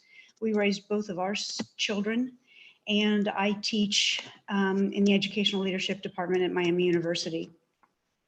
I was a village council member for 14 years and only left to be a member of the Ohio Board of Education representing students in Hamilton and Warren County. As a resident of Glendale, as a former council member who understands and respects the time and efforts that village officials personally commit to our village to maintain our quality of life, the essence of Glendale, I want to thank you. Your willingness to volunteer your expertise, your experience, and your wisdom in our behalf is noticed and appreciated. As one of your neighbors and a constituent, I wish to share with you some of my concerns regarding recent events. First, I'm aware of 2 recent by-invitation meetings held by Councilwoman Duke. Her emphasis upon embedded racism, inherent systematic racism in the village, and through her request to Channel 5 to be present, the dissemination of her message minimally throughout its Southwest Ohio, Northern Kentucky, and Southeast Indiana viewing area, but potentially to anywhere in the nation, as Channel 5 is a holding by Hearst International Communications. Please consider this letter, which I have sent to everyone on council and the mayor, as my strong statement of disapproval for the divisive premise that Glendale residents are racist, as opposed to building continuity and single purpose, and the damage to the village's reputation as one of compassion and care for its residents to that of a community of discrimination and bias. Second point, as Mrs. Duke identified herself as Councilwoman Duke on the communications, she is no longer representing herself as an individual, but as a village council member representing the community. To that, I emphasize that there are explicit expectations for an elected representative's conduct. While the expectations for the conduct of village elected officials is not specifically described, our rules of council do describe the actions of council members to be aligned with the council's purpose, to investigate, mitigate at the behest of and as directed by council. Council Rule number 8 alludes to the need for direction from the mayor or the council as a body for action by committees. And Rule number 9 is more specific regarding the actions of council to be as committees as directed of and subordinate to council. Our revised code, Ohio Revised Code, which supersedes Glendale's Rules of Council, Chapter 16703, regarding the powers, very specifically describes that actions taken by council are to be delegated by the single entity, that of council. There is no description of individuals pursuing personal interests or using village resources. I'm disappointed in the way these events took place. I hope that future programs for residents' participation are more thoughtfully planned. And I look forward to pursuing village conversations acknowledging the wealth of talents and expertise held by our neighbors and strategies to encourage volunteering, these for the benefit and the prosperous future of Glendale. Again, I thank you for your time in considering my considerations and my concerns, and I appreciate being able to speak tonight. Thank you. And the next speaker is Tim Kilgore. Tim, are you ready? You have to unmute it, Bob. Yes, thank you. Whenever you're ready, go ahead. Village Council and Mayor, Village of Glendale. Thank you everyone on council for having the heart of a servant, and Mayor Lofty, who was gracious with his time to meet alone with me this morning. It was something of a difficult thing to do, but my conscience tells me the right way to first address a complaint with your brother. Councilwoman Duke, I'm sorry we could not find time to meet on short notice. Recent condemnation of the village and villagers of Glendale by the councilwoman with the apparent support of the mayor reminded me of an interesting article by writer Nick Camilla in the publication Quillette. Quillette describes itself as, I quote, a platform for free thought. We respect ideas, imagine that, even dangerous ones. We also believe that free expression and the free exchange of ideas help human societies flourish and progress. The article was a review of a play about white privilege, a play I am sure I would find as amusing as it is intolerant, and I shamelessly borrow phrasing from it liberally. But I'm also sure I will not find there the right words to fully and properly express the quiet outrage, more so deep disappointment and sadness of some of my fellow villagers at the divisive charge of systemic racism against the village of Glendale by the councilwoman, I think unchallenged by the mayor. In the recent television news segment on Glendale, coverage orchestrated by the councilwoman, reportedly to the surprise of even people she invited to the event, the mayor stated, "Some people say all lives matter," as a way of avoiding the whole subject. I am aware of the practiced scorn for people who say all lives matter, no matter how lovingly they have conducted their lives and taught their children, no matter the content of their hearts. But that statement by the mayor is a good example of how one side in the discussion can set preconditions on who is allowed to say what, on the pretense the objective is unity, a unity that requires as a prerequisite self-abasement because of the color of my skin. It is moral judgment. And like the play that I mentioned, it is denunciation staged as dialogue.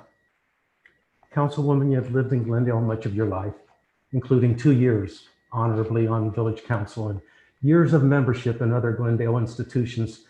But for that time, although you have a wonderful personable gift of eloquence, to my knowledge, you have been publicly silent on the subject of racism until a day when everyone feels empowered to accuse and condemn others. It seems to speak to a degree of opportunism more than it reflects the truth about the warm community of Glendale. The plan to continue a series of struggle sessions might help us discover our guilt, but more likely, building upon sweeping, non-negotiable declarations is a good way to ensure hostility and misunderstanding. Your time might be better spent meeting one-on-one with your neighbors, 80% of whom voted for you, but without starting the conversation with the word racist. Thank you for your time. Okay. And the next speaker is Donna Wesselmann. Donna, are you there? I am. I'm reading the words from Jan Welsh, who could not be here tonight. She starts off, I'm reading what she's written, identifying the heavy emotions that we're encountering because of the various events that have happened. So I'm going to skip ahead. And Jan says, frankly, I am embarrassed that I even have to write this to the very individuals who, when elected, swore an oath to work in the best interest of the community. It is an understatement to say that the most important of all your duties is the fulfillment of your fiduciary responsibility to the residents and businesses that you represent. As a business person, I can only characterize your behavior as reckless, that it now poses a financial danger to our future, and all Glendalians should be concerned. Thanks to this TV news segment and subsequent follow-up correspondence signed by Councilmember Duke, people who are considering Glendale as a place to live or relocate to or start a business are now being told we're racist. This not only puts the potential value of our real estate in jeopardy, it also impacts the financial potential of the current businesses that help support our community. Did you ever consider these consequences? And Mayor Lofty and council, did you approve this interview and follow up before it took place? I put to you the following. You have submitted a 2% increase on the operating budget for fiscal year 2021. Additionally, your operational budget includes and relies on the renewal of a current tax levy. If the renewal of this tax levy fails, what will our community have to forego? Will our police or fire departments cut staff? Do the maintenance people not get a raise? Did it dawn on anyone that your actions may impede the passing of this much needed renewal and jeopardize our financial future?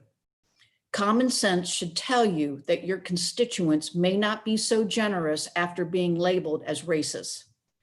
In essence, is the financial stability of the community that you serve and your fiduciary obligations to this community even a consideration to you? Councilmember Duke, you have blatantly and without regard breached your fiduciary responsibility to the village of Glendale. Mayor Lofty, your singular viewpoint that denounces and mocks anyone who dares to say all lives matter have added insult to injury. Proclaiming that racism is embedded in Glendale without any evidence or substantiating facts can cause financial harm to our village. Freedom, prosperity, and goodwill towards each other is what makes Glendale a wonderful place to live. But you already know that.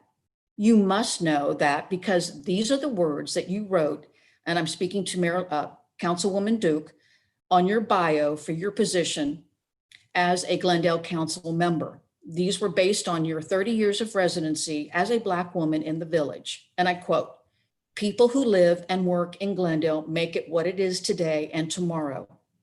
This short, simple sentence speaks volumes on the simplicity and beauty of our village to me, unquote.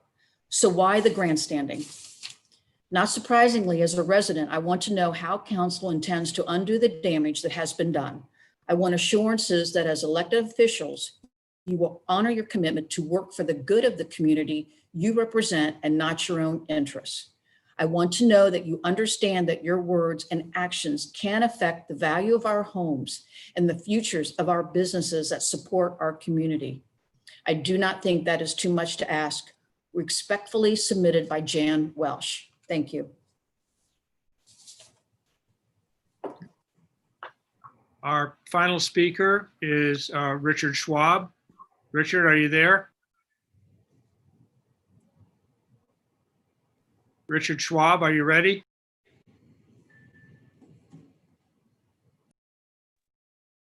David, is he there or mute? What? He's here. He's not muted. I'm not sure where his image is, but his name is appearing. One more time. We've waited for a couple of people so far, but Richard Schwab, are you there and are you ready to speak?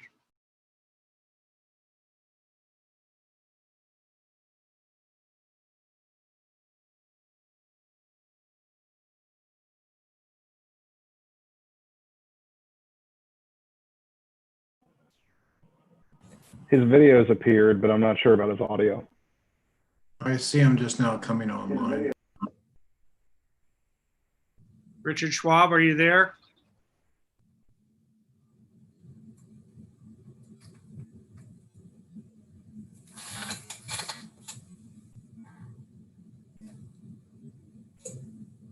Hello? Richard? Richard Schwab, are you off mute now? Can't hear you.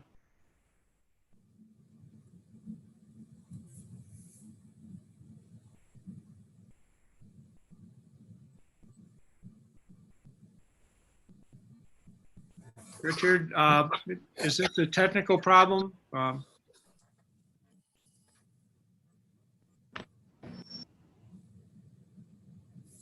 Richard Schwab, can you hear me? Can you wave at me?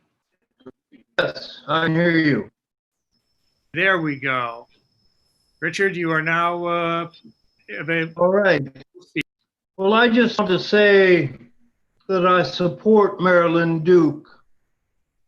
I support her efforts to have Glendale self-reflect.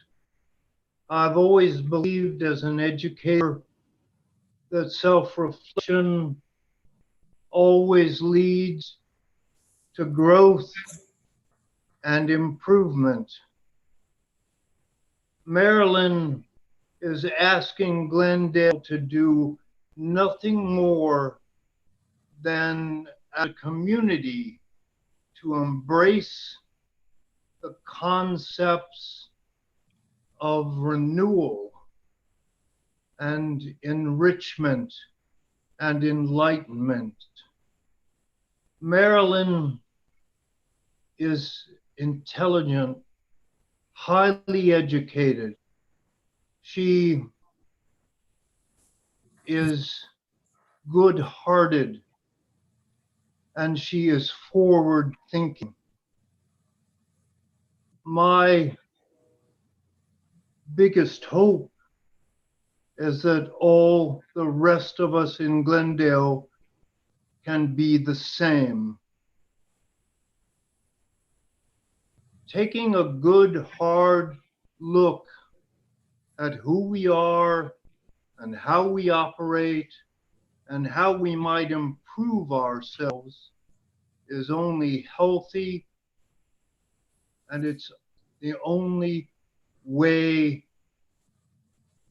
to live into the future with hope and prosperity. Again, my total support for Marilyn Duke and for Mayor Lofty.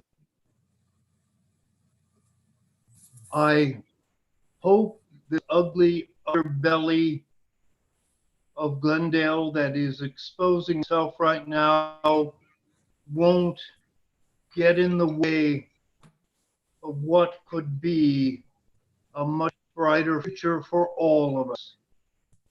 Thank you for your time.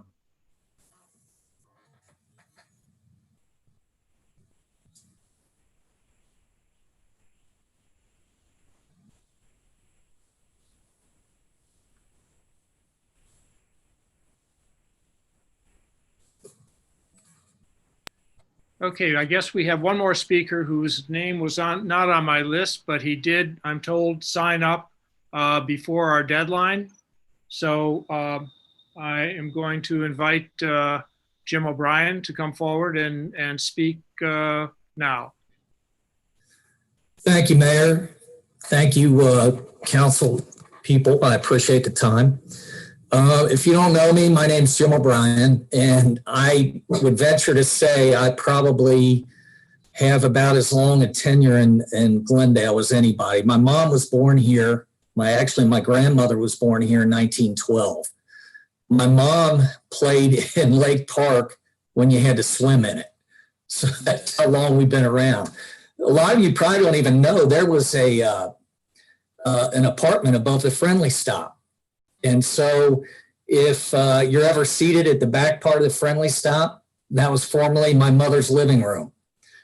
My grandfather was on the maintenance crew in Glendale.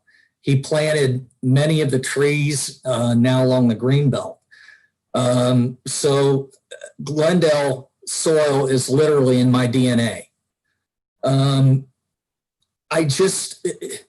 It hurts my heart when I think of the media coverage and the letter that went out lately. I know when I was watching the uprisings in Portland, in Seattle, the murders in Chicago, I thought to myself, probably like a number of you did, thank God I live in Glendale. We can kind of escape this. Well, there's no escape. It's pervasive in just about every community, it seems, anymore. And I think what is most frustrating to all of us that are speaking out against what happened at these meetings and this letter, there are no specifics. There is nothing we can address. It's as if you tell someone tells you, hey, I'm sick. Your follow-up question is, what is wrong with you? Okay, Glendale is racist. Really? What is racist? Give me examples. Because I, along with the rest of these folks, I know we don't want to put up with racism in Glendale. So if there's examples of this, by all means, let's talk about it. Let's address it and get the hell out of here. If there's not examples of this, if it's simply bumper sticker acknowledgments and these just bold statements about, there's a mention there's bigots in Glendale. Name me a community that doesn't have them. There's no solutions there. So I don't know. This is kind of a different forum. Councilwoman Duke, can I address you directly? Will you answer a question? Hello? You're still muted. Can you answer me? Mayor Lofty, can I ask a question of Councilwoman Duke? Mr. Mayor, I'm unaware if this is a forum for questions and answers. I understand that the public is commenting. However, I am not aware of this being an opportunity for an interactive conversation. I certainly if it's within could 5 have had minutes, an interactive conversation. As long as it's in my 5 minutes, I would like to ask her a couple of questions. I'll refrain from commenting and simply continue to listen. Okay. You can put your questions out as a hypothetical or rhetorical questions. And if at some point in the future, Ms. Duke wishes to respond, she can. But no, we do not normally engage with members of the community during these public comment sessions. They would just go on too long. It wouldn't take any more than 5 minutes that I'm supposed to get. That's all I was asking for. I think every one of us is due an explanation of what went on with the meetings and the subsequent papers that came out from Councilwoman Duke and Mayor Lofty.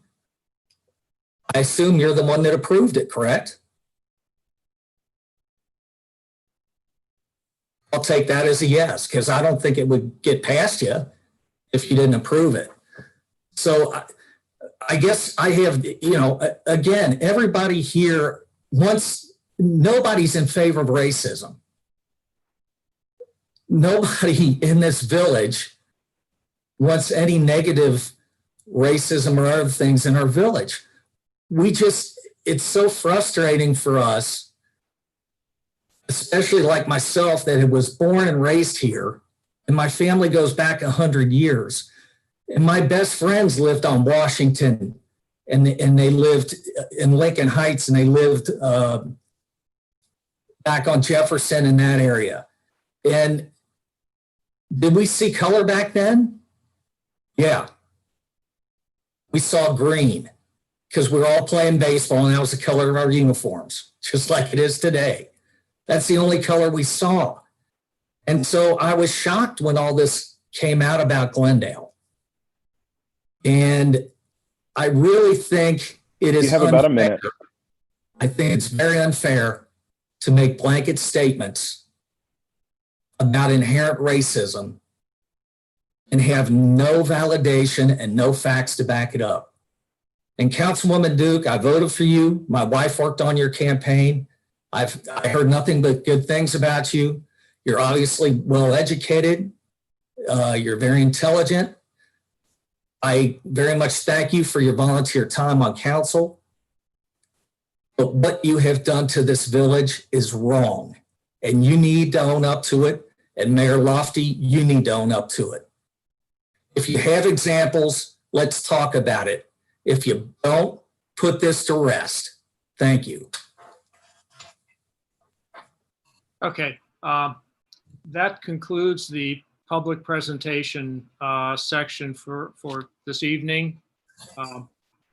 I can tell you it's been a very difficult time. It's always hard to listen to people, questioning you. And I've got to obviously give it a lot of thought. What I've already heard here, this is not the time or opportunity to respond. But I will respond at some point in the future. So with that, I would like to go on to the next part of the meeting. This is still a regular village council meeting. Tell you the truth, I could give a mayor's report right now, but in light of everything that's gone on, I'm not sure who would be listening or who would care. So I will put out something in writing for people to consider later on. We do have committee reports, and I'll give opportunities to the chairs of the various committees to give a report. Madam Clerk, would you please call for the committees? Finance Committee, please. I had to unmute myself, sorry. The Finance Committee did not meet, and the Finance Committee will need to meet here near in the future. We have our half-year financials finished, so we'll be able to review where we are halfway through the year, and this will be the beginning of the budgeting process. I will do that offline in order to save time. Mr. Mayor, I would like to ask if I can address council and everyone here just for 1 minute. Go ahead. This is relative to the comments that I've heard. And it'll probably take more than 1 minute, and I'll try to be as brief as I can, and it may not be appropriate for the agenda, but I think we've got some serious things here. First of all, I'd like to explain to everyone that I'm kind of a dinosaur. I don't Facebook. I don't do the online stuff. Maybe I should. There's a lot here that I've heard tonight that I was not totally aware of. And also being old school, I kind of follow a little bit of what I grew up in a decent sized family. My wife's a pretty good sized family. But I follow a little bit of what my dad said, that the truth will eventually come out on things. Don't get yourself too worked up. And relative to this, Glendale is a good place. It's always been a good place. It's a good place today. And I have not experienced racism myself. But I do have to say that I will not ever experience the racism that some Black people do. And excuse me if I don't use the right terminology there. Again, I'm kind of a dinosaur and I don't worry too much about being politically correct because it wastes time. I'll never understand what that feels like. But that being said, I have a lot of faith in Glendale. I do not think that anyone on council is racist. I do not think this village is racist, and I know for a fact that I am not racist.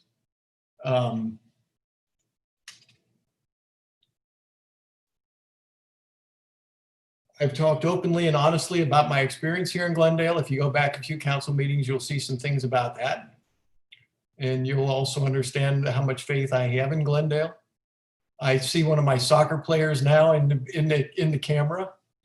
And I think that, I think that, Ryan and Katie understand what kind of a person that I am because I coach their daughter. And anyway, that's enough about me. I've made a lot of good friends in Glendale, all different religions, all different races. And that's true in the rest of, in the rest of my life. So when I hear that I am racist, I try to set it aside. And it's probably because I've done so much work with people of different circumstance than our idyllic community, where there are real serious racial problems. And when someone says Glendale is racist, I just kind of set that aside because we're not. We're not. Are there racial issues in this country? Yes. Are there bigots in every neighborhood, Jim O'Brien? Yes, there are.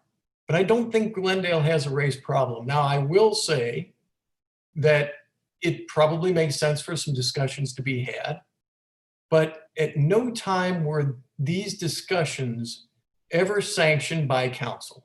They just weren't. And so that has raised other concerns and other issues here. And I agree with comments from Miss Kilgore. I agree with comments from Mrs. Rogers. I think we need to look at the rules surrounding when village assets can be used. And I think we also need to be careful about when we present ourselves as either a resident or as a council person or of some authority. And I really hate to say that word that way because I see myself as a public servant and I see those of us on council as stewards of this village, and the word authority just makes me blanch. But we have to be careful about that. So I think revisiting the rules as to when these things can be used, being cautious about how we approach things, whether we are a resident or a council person, is very important. We're going to have to look at that, and we will look at that as council. I would also like to promote this idea that if people want to discuss openly and honestly their perception, their feelings, their thoughts, whatever that is. My perception is different from somebody else's. I'm not allowed to dictate what your perception is, but your perception can be your reality.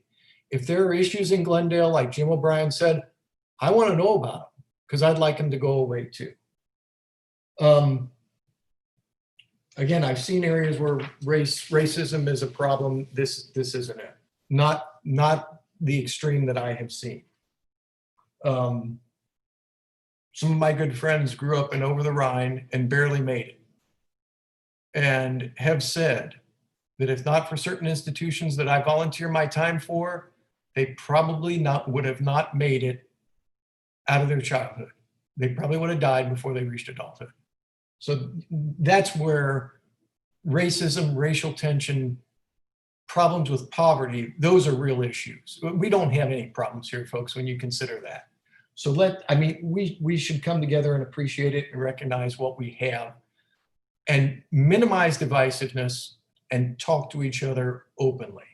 There have been a lot of wounds that have opened up. I see it. Joe D'Amato, just in a very folksy way, I love it, said you don't start off by slapping somebody in the face. When I first saw the racism, it made me feel terrible. And it made me want to stand up and say, hey, look, I'm not racist. But again, I just kind of blew it off because there are bigger problems in the world to solve. finally, let me get to the last of this. I did make some notes. I didn't know if I was going to speak, but after what I heard tonight, I thought I should. I don't think anyone meant or did anything here with bad intention.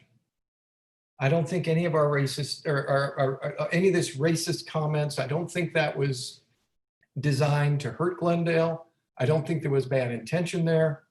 I don't believe that anyone intended to paint Glendale in a bad light. The unfortunate thing is that some of the actions that were taken have caused this to happen.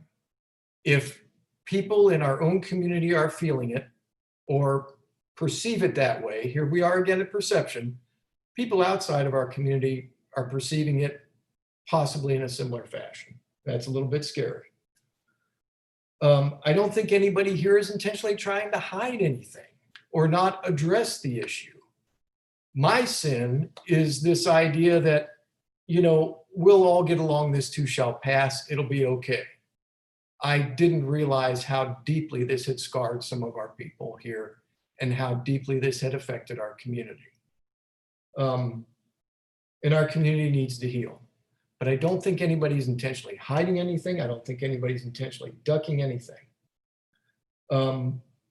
We have to pull together and move forward as the idyllic community that we are, because I still believe that we are. We need to own up and take ownership and responsibility for the issues that have been caused and the actions we have taken. And if there is a way to improve, this is for everybody, we need to do it in such a way that builds us up and creates community and does not divide us. We should not start off with, we're racist, now we got to fix it. Maybe we should be better to specifically start off with, there are issues within our country, there are horrible crimes that are committed in some areas, that have been committed in some areas of our country. We want to make sure this doesn't negatively affect Glendale, so we'd like to talk about it more. Maybe that's the right way to approach it. So all that being said, folks, I think we've got some things that need to be addressed. We've got some housekeeping and house cleaning to do, but I think we have an outstanding community, and we need to pull together to make it the best that we can and not allow our feelings, strong feelings, correct feelings in many cases, to break us apart. We need to move and work in such a way that pulls us all together. Again, that takes housekeeping, that takes clarification on some matters, that takes people being responsible and taking ownership of what's been said and done and trying to take corrective action to fix it. So, I've probably rambled. I probably haven't made my point as well as I'd like to. And I'm sure I haven't satisfied everybody, but those are my thoughts. And I think the future is still bright for Glendale. So Finance Committee will meet and so will Streets Committee, but we'll schedule it offline. Amen. Okay, you're a man of your word, Mike. You did take more than a minute. So we'll go on with the committee report. Fire Committee, please. There is no chairman of the Fire Committee. I don't assume nobody is here to report for the committee. Okay. Maybe Laws. related to it at the Public Buildings report. Okay. Laws, Claim, and Miscellaneous.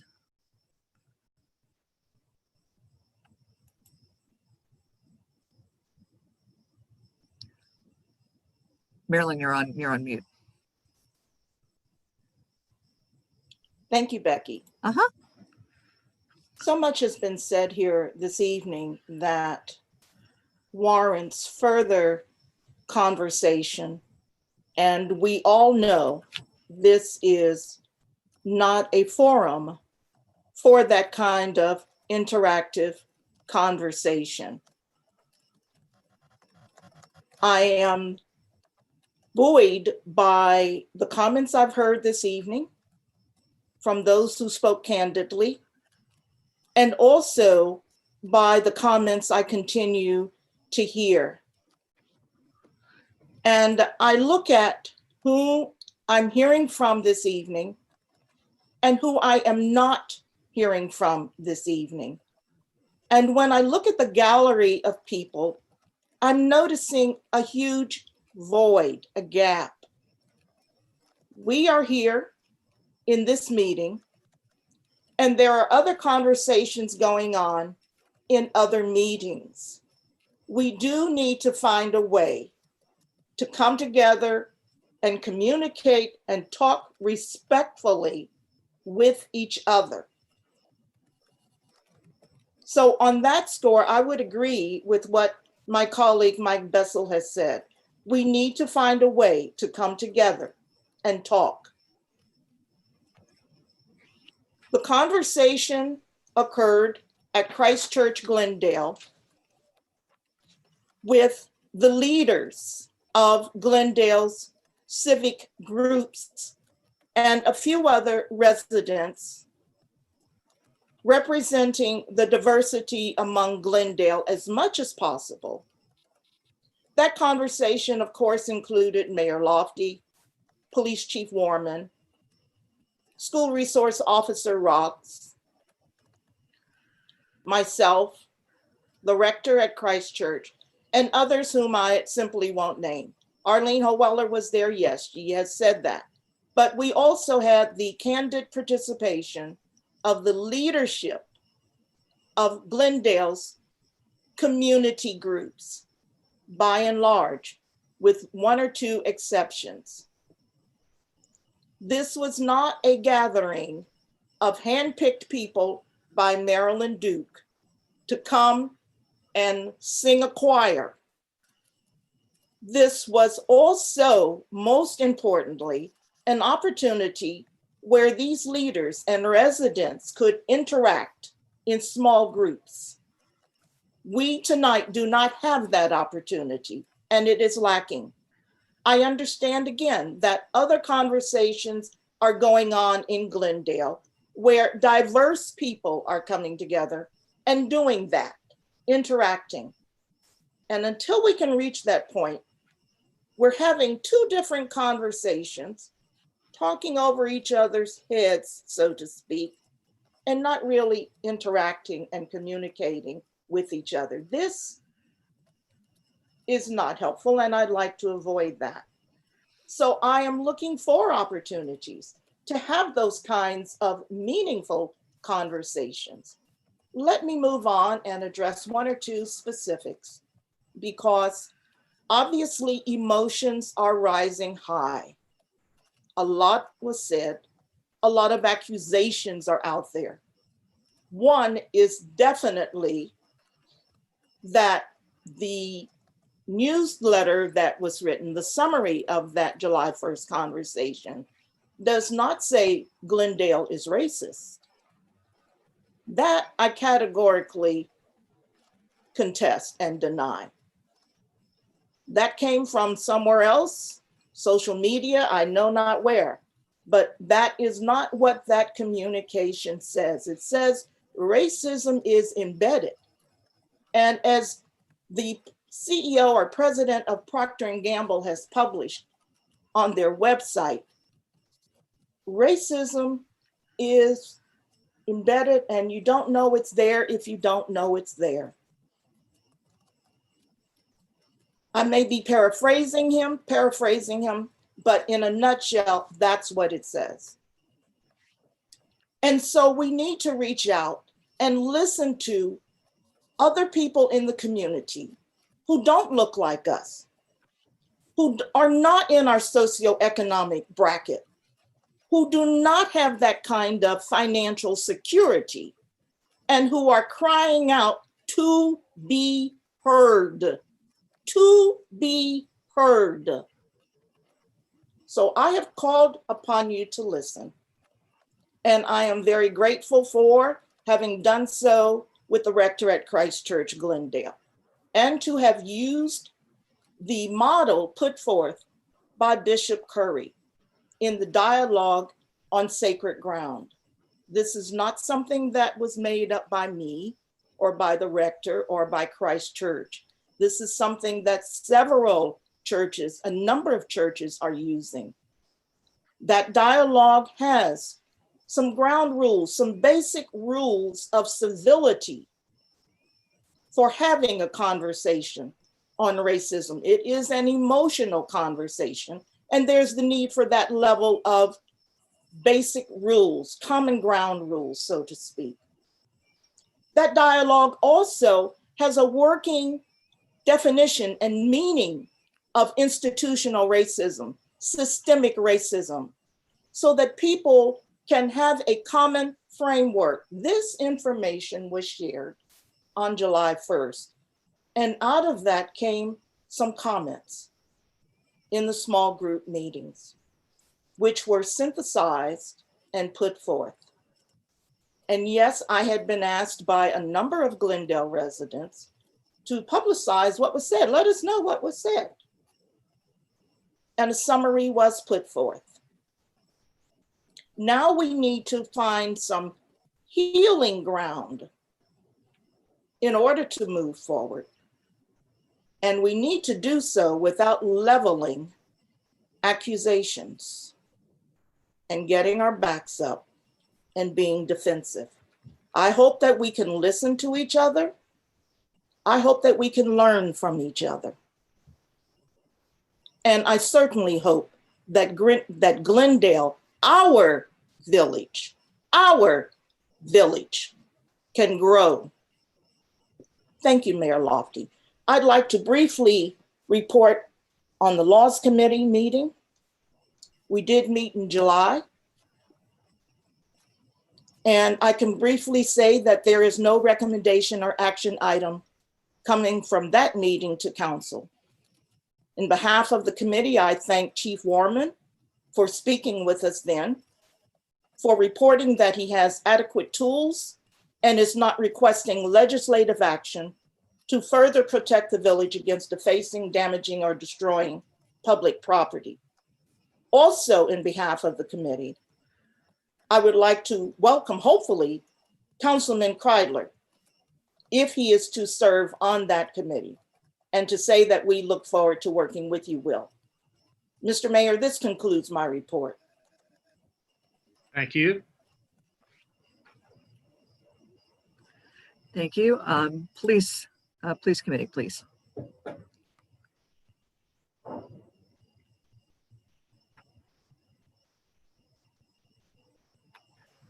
The chief already gave his report, did he not? But I didn't know if Alan had anything to add. You're muted, Mr. Howeller.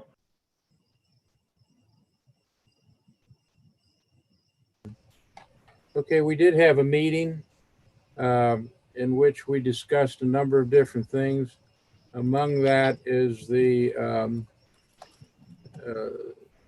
inability for our police to consider their duty under the community, what's it called, Don, where we have the mutual assistance agreement. Because we don't have the proper equipment to handle the types of things that are going on in our state and our communities across the country. Therefore, we would like to, he recommends that we buy certain equipment that is used for their protection, which includes things like helmets and face shields and shin guards and that kind of stuff, so that they can adequately support our neighboring communities in case of riots or trouble or that kind of thing. So that was the main comment on the police committee. We've already set a date for our next committee meeting where we will discuss more along those lines. And other than that, I have no more report. Okay. Thank you. Public buildings and historic preservation. The committee met during the month to work through several improvements to the fire station. And these are improvements that are made possible by a very generous donation from a village family. We anticipate meeting again in the next couple of weeks to continue this work associated with this gift. The minutes are posted on the website. That's my report. Thank you. Recreation and playgrounds. Recreations and playgrounds did not meet in the past month. It is still a to-do in August. And may I quickly express that I cannot be as articulate as Mr. Bessel, but I certainly support and endorse his comments. Thank you, Mike. Thank you. Streets, public improvements, and lights.